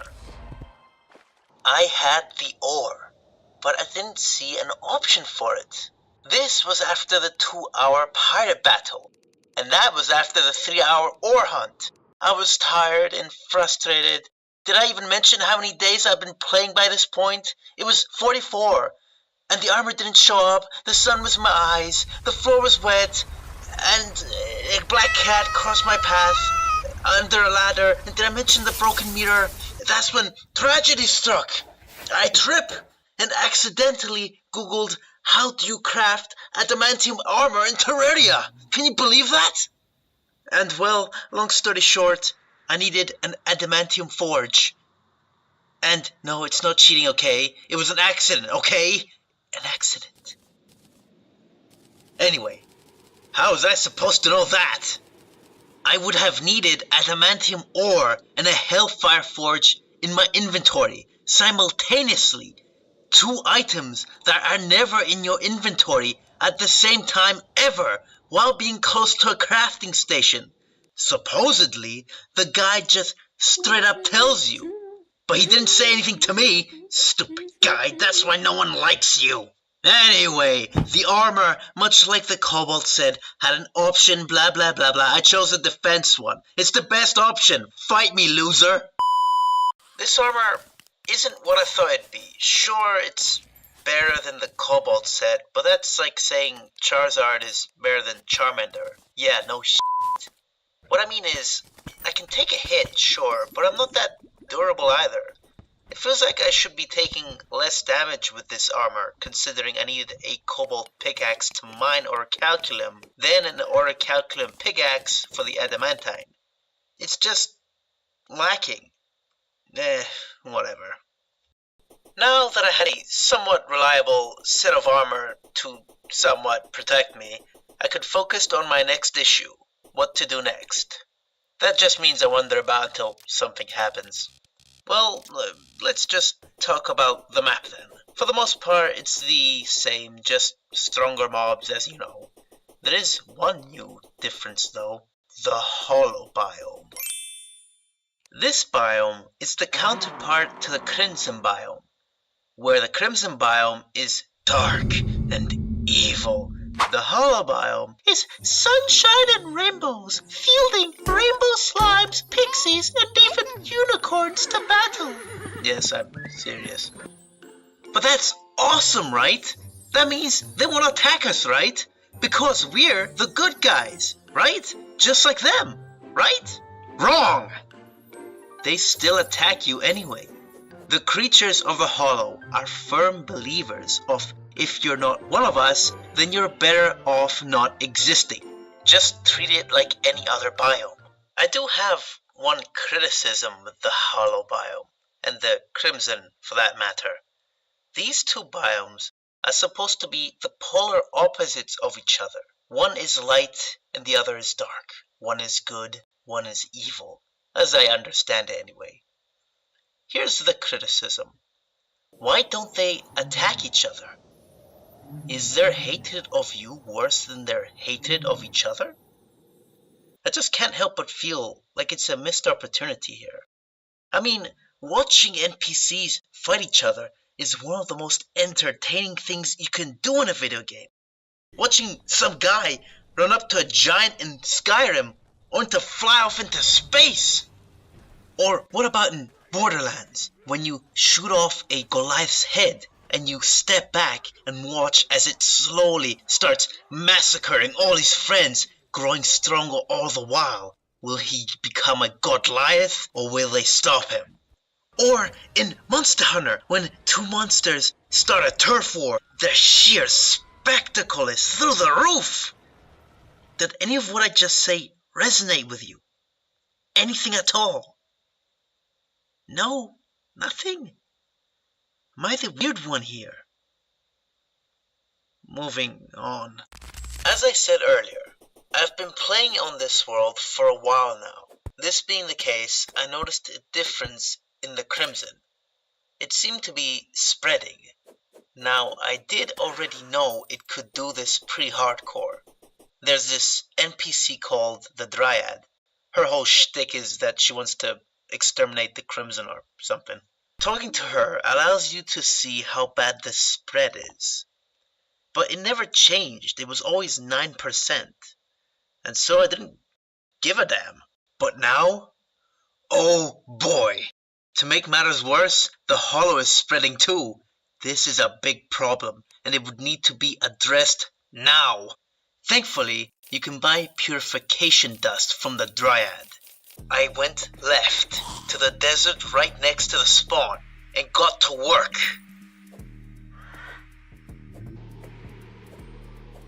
And work it did for a moment. For as soon as I turned back, so did it. This was worse than I thought.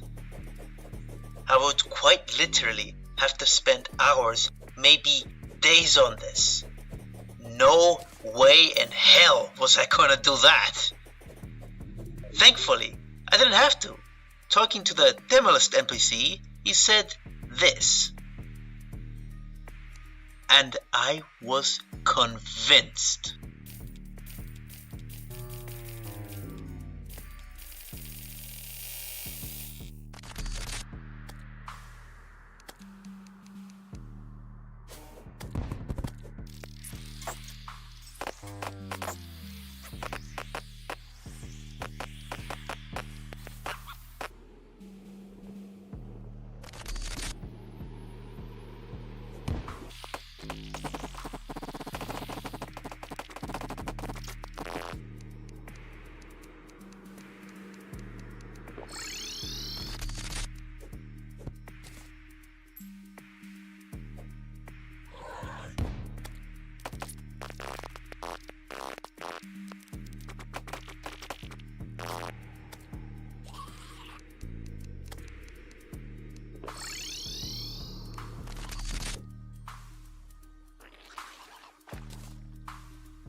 There. I saved the world. You're welcome.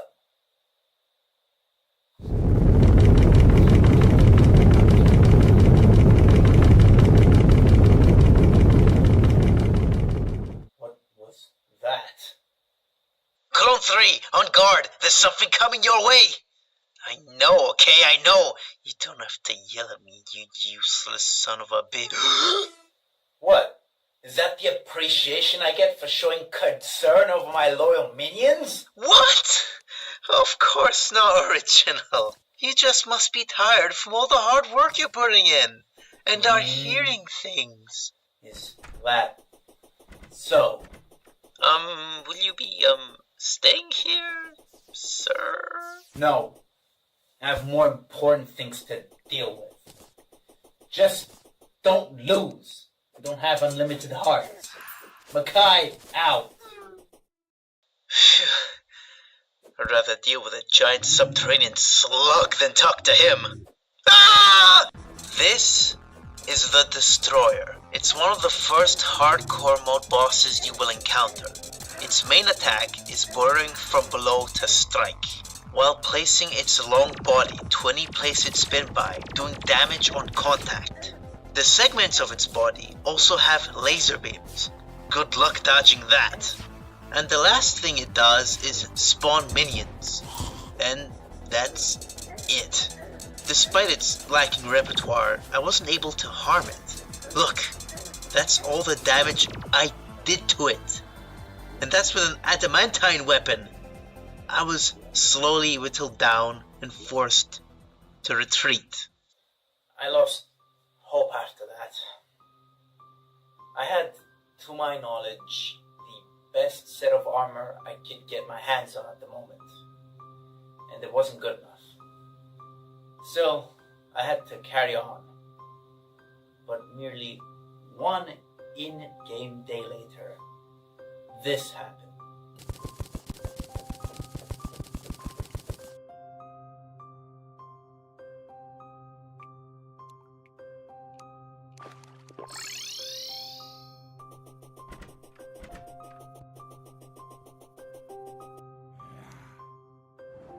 The twins. A second boss. Not 15 minutes later. This one also didn't go well. The twins try to zone you on both sides, while you're stuck in the middle, making hitting them difficult. I lasted longer here than with the Destroyer, but I still had to retreat. And if before I had lost hope, I outright despaired now. But I had to do something. Grasping at straws, I went to the jungle. I have explored all of the map by now, except for the jungle. Maybe I would find something. I eventually did. A giant beehive. There wasn't much of anything here, just honey, in which you can get stuck in, and that honey bottle thing. Trying to get unstuck, I hooked it. Doing that spawned in a boss. This was bad. A new boss just showed up, and I was stuck in honey. It then hit me, doing a devastating no damage. And when I freed myself and actually hit it back, it fell in seconds. Turns out it was a pretty hardcore mode boss. Its drops were bad too, for this point in the game anyway. It did have this one thing, honeyed goggles. It seemingly summons a bee, I guess? Oh well, let's try it out. Now how do I do this? There! I'm flying. I can fly. I can fly! I love this item. And with my new bee friend, it was time to see what mysteries the skies truly held. It was time to go up.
Sky lake thing! But what does it do? I don't know, but you can mine clouds!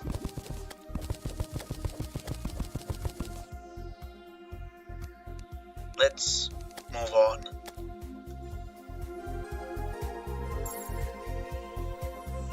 Finally, something with a little more substance.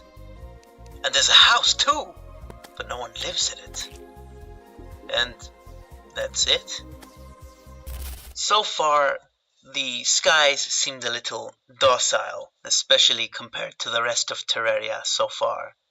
You have two types of islands, one with water and one with dirt. And harpies as mobs. But they suck, so who cares? There's one last thing up here though. Wyverns. They can do a lot of damage if not handled seriously. And that's it for the skies. There's not much of note up here, just the islands. Maybe you could build a base up here.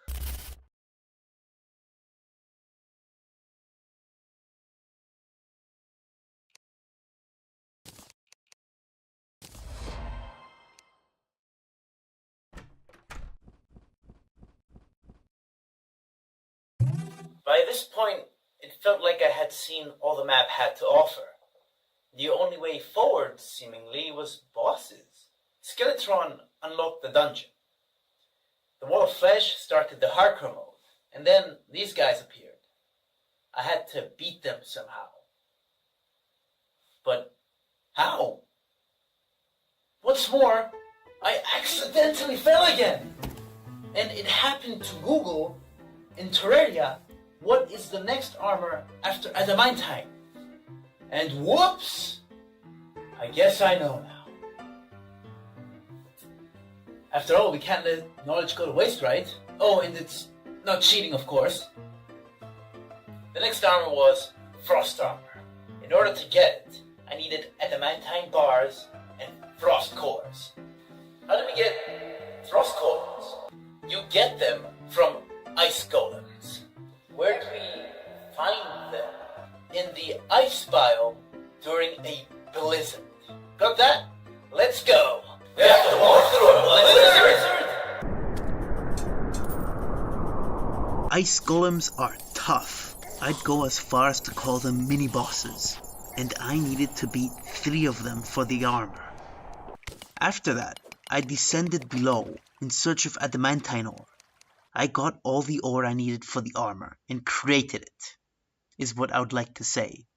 In reality, in the middle of this, as I was collecting the ore, I just so happened to pass the Dryad NPC and talk to her, just cause, no reason.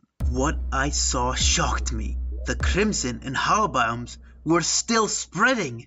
I dropped the ore hunt and immediately went to go and solve the problem. What I soon discovered left me speechless. It was everywhere! This was right next to my base.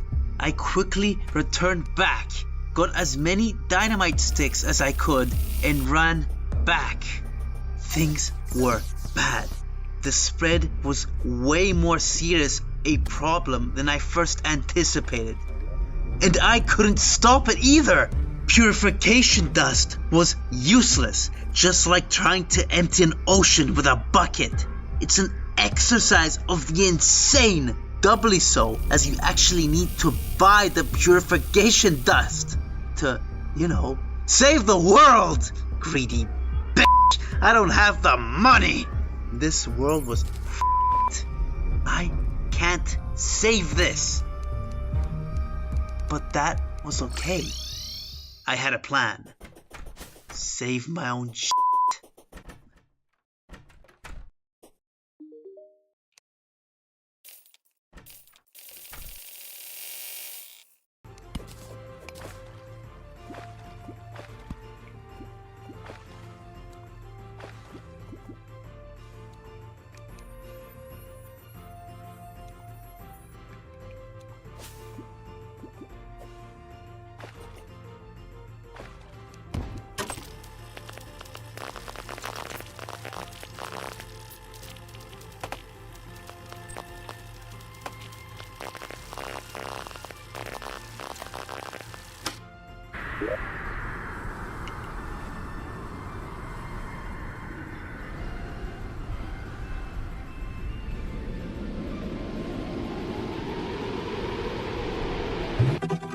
There. I saved a very small part of the world. You're welcome. Having avoided the crisis, I went back to looking for ore. As you know by now, in the hardcore mode, the enemy mobs have changed, but most of them aren't even worth a second glance. There are, however, a few enemies that you should go out of your way for. Like, for example, the Ice Tortoise, which has a 2% chance of dropping a frozen turtle shell. The shell, when equipped, stops 25% of damage you take if your health is below 50%. That is awesome. Now that's just an example. I didn't know about it till later. But finding and equipping items like that is a must for the hardcore mode. Thankfully, mimics exist. They are an easy source of power in the early hardcore mode. They drop a random item when beaten, like the magic dagger, or the star cape, or the dual chains. Mimics come in 2 different flavors, regular and corrupted. The corrupted being by far the strongest of the 2. And it was while looking for adamantine ore in the underground hollow I encountered such a mimic. I saw it and thought, I can take it. My greed, however, blinded me to the truth. I had bitten more than I could chew. I lost my armor. I lost my bee. I lost my dignity. After many trials and tribulations, I had the armor. Thanks to the power of friendship. Anyway, I couldn't wait to try this armor out. Supposedly, it has this passive frost damage when enemies hit you. Not only did I have armor, I had wings now too! And a good pet, the magical lantern. It reveals treasures nearby. And who says cheating doesn't pay? To test them out, I went to the Crimson.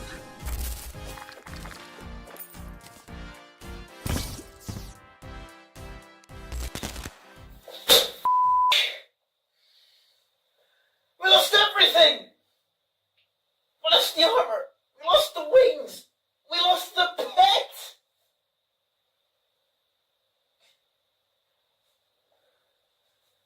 How many hearts do we have left? We have 5 hearts left.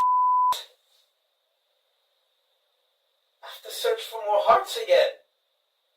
In a post-Wall of Flesh hardcore world. After relying on a 100 HP clone. Impossible!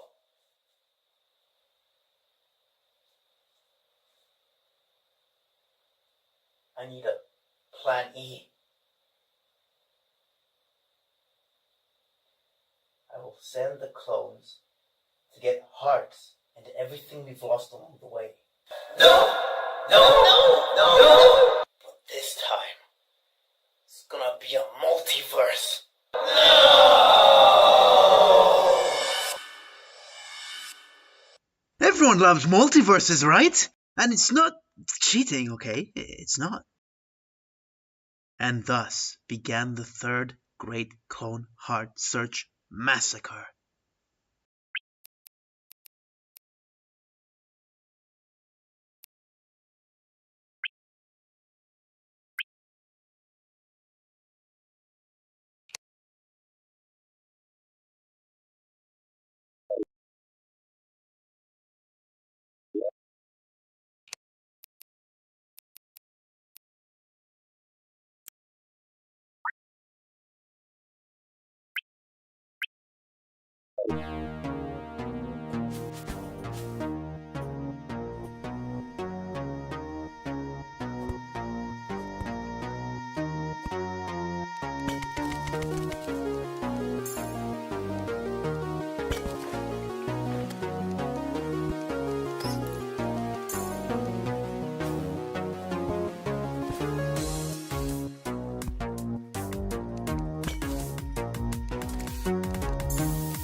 400 HP, and it only took an hour, if you discount Clone 4.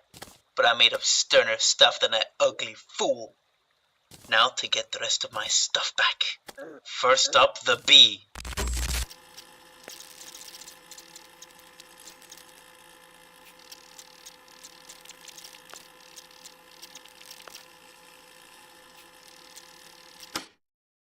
That took forever, but it was so worth it. Still, that wasn't enough for me. I needed more, just in case. That's when a thought struck me. In the Master World, didn't I have a lot of stuff? Surely I could beat the goblins by now, right? The answer was, yeah. There was no hearts though. Stars, yes, but no hearts. Pity.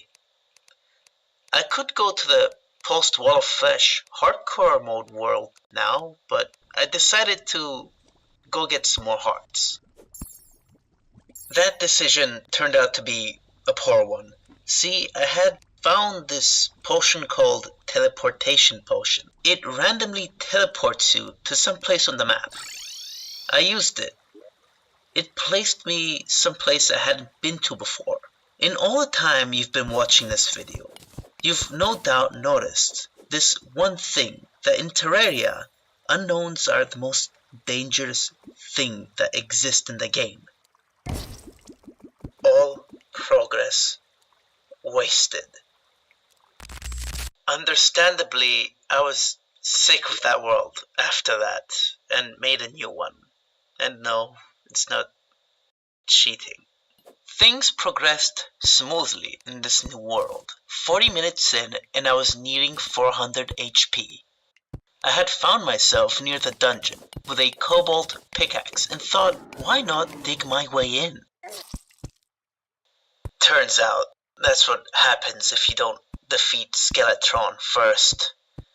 Things were getting out of hand, my patience thinning, my morale even thinner.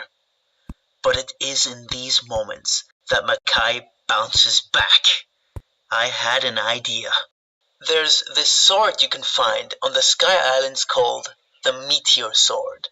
It drops a meteor when you swing it, that falls where your cursor is. Maybe on PC this is a good weapon, but I'm playing on console here. Pinpoint accuracy is not an option, okay? It's not a good weapon. What it is a good searching tool. You see, meteors also fall underground. How does that work? I don't know. Do I look like a meteoritis to you? Long story short, I use the sword to find hearts.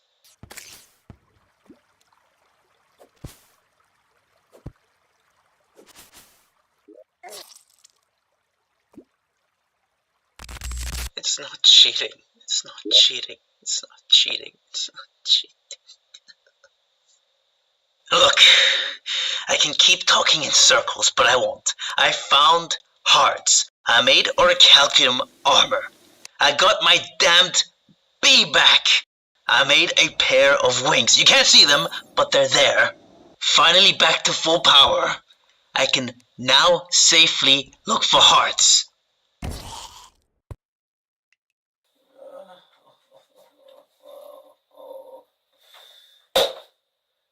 Everything was going so well at one point. And then the Wall of Flesh happened and everything was ruined afterwards. We've been cheating and cheating and cheating and cheating, and it's getting us nowhere. And I'm sick of it. That's it, where's the controller?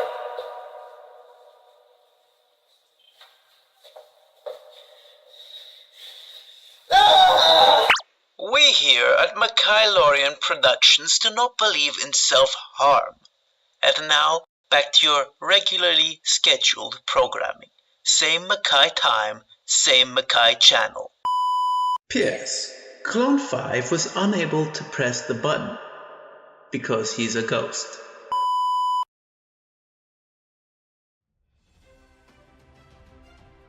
We're back, baby, and better than ever.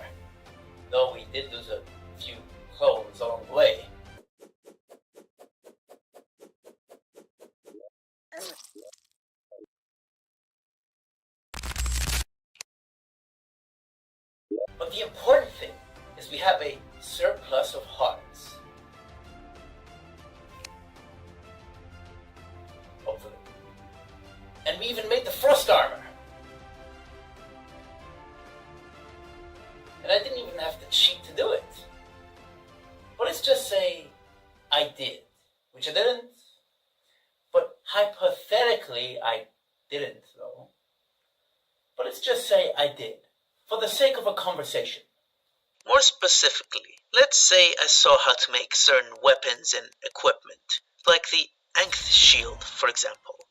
First, you need to combine an obsidian skull with a cobalt shield to create an obsidian shield.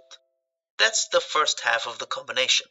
To get the other half, you first need to find a blindfold, vitamins, adhesive, bandages, Nazar, and trifold map. Okay, easy so far, yeah. Then you need to find a pocket meter, armor polish, Bazor, megaphone, and fast clock. Okay. Then you need to combine the blindfold with the pocket meter to create reflective shades, the vitamins with the armor polish in order to create armor bracing, the adhesive bandage with the Bazora to create medicated bandages, the Nazar with the megaphone to create counter curse mantra, and finally the trifold map with the fast clock into the plan. Then you combine those 5 items into the Anth charm. That's the other half. Then combine the charm with the shield and voila, the Anth shield. Easy as 1, 2, 3, 4, 5, 6, 7, 8, 9, 10, 11, 12, 13, 14, 15, 16, 17, 18, 19, 20, 21. Oh, and most of those things are 1% chance from random mobs on the map, and you can only combine them using the Tinker's Workshop. Good luck! How the hell was I supposed to figure that out? How did you figure that out? Since you didn't cheat, of course. It came to me in a dream. Does that answer your question? Yep. Anyhow, time for revenge. First up, the twins. Unlike before, I had more options on how to fight them now.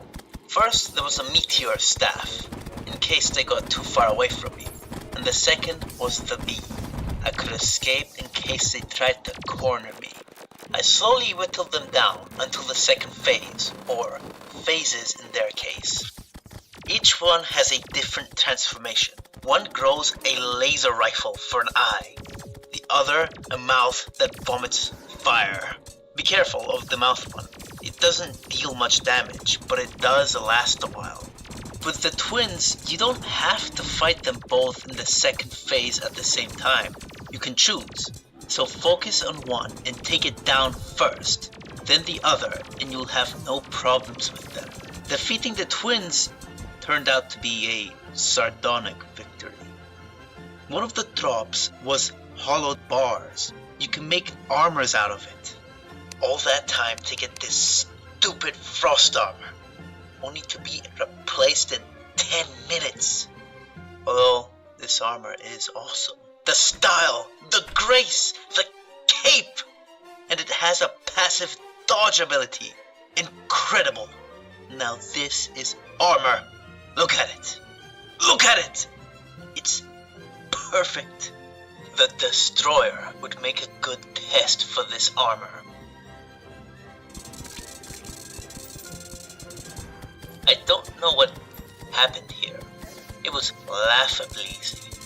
All I did was move slightly to the right, and won.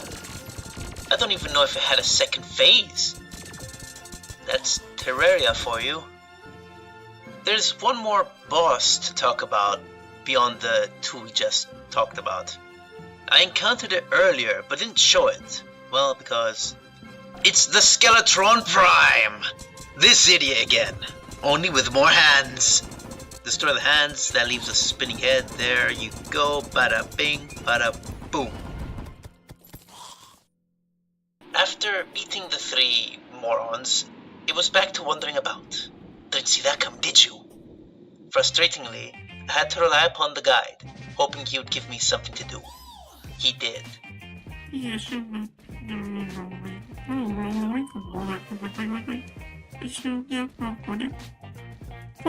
Not going to lie, terraforming a part of the world and the game actually acknowledging it's changed is very cool. I like it. Too bad I got rewarded with another useless NPC. Most of the guide's words go in one of my ears and out the other, though he does pull through on occasion.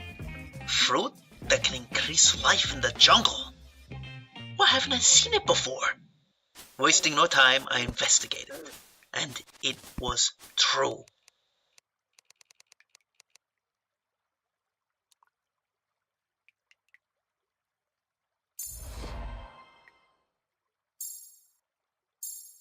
Unlike life hearts, life fruit are hard to spot.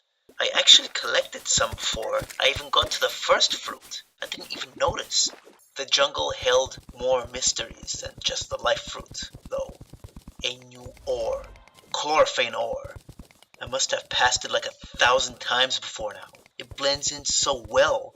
That and is found in smaller batches than normal ores, making it even easier to miss. There was one last mystery in the jungle though. A red flower. Normally I would avoid flowers in games. Not this time though, as it was sitting in a place I mined before, so it just stuck out to me. Remember how I said there's a reason the jungle biome is one of the harder biomes earlier? That's to do with this one boss, Planthera. The jungle is set up in order for you to fight it in. Its moveset is really simple, it just sort of slowly lumbers towards you. And that's all it does. The jungle does the rest of the work. Narrow passages to slow you down, sudden drops in case you get careless, long-range mobs to slowly drain your health with pot shots. It's made for the Planthera. Much like the Wall of Flesh, if you have the place mapped out, it's an easy win. Problem is, I didn't. I had the rest of the map, yeah, but not the jungle. So I had to retreat 6 minutes into the fight. This was it. 500 HP was the max. Not as much as I would have hoped, but better than nothing. More importantly, I had enough armor for chlorophane armor. It's a good set of armor, but not the huge leap I was used to seeing. Sure, it had a passive laser ability as a bonus, but the hollowed armor had a dodge chance. It wasn't an upgrade, it was more of a which one do you prefer type of thing. Did the armors plateau now?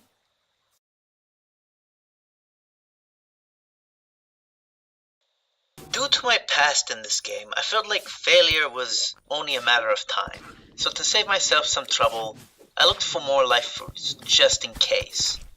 I explored as thoroughly as possible, and towards the edge of what is the jungle biome, I discovered something.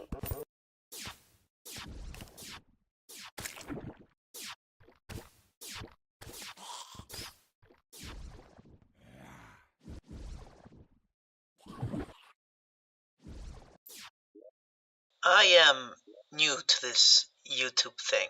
I don't know my way around yet. So the entire time I've been playing this, I've been playing it with the music turned off, just in case. I didn't want to deal with any problems. This place though, the Shimmer, it got me curious. I had to hear this. What is this place? What mysteries did it hold? This almost alien place. It captured my imagination. Sadly, I would never find out, as I had to move on. I had a boss to beat.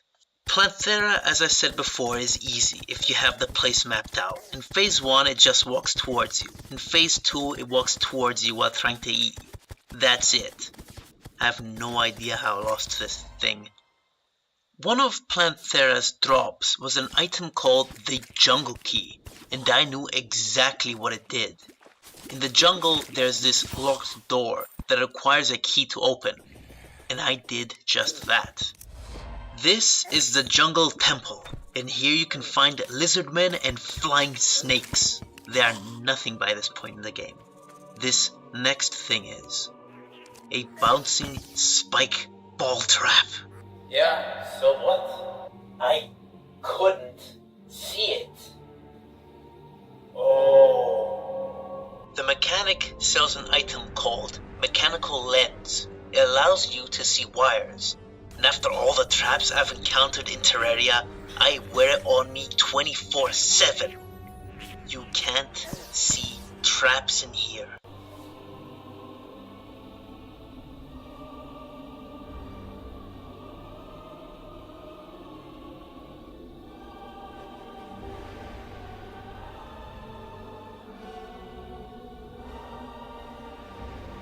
This place is evil.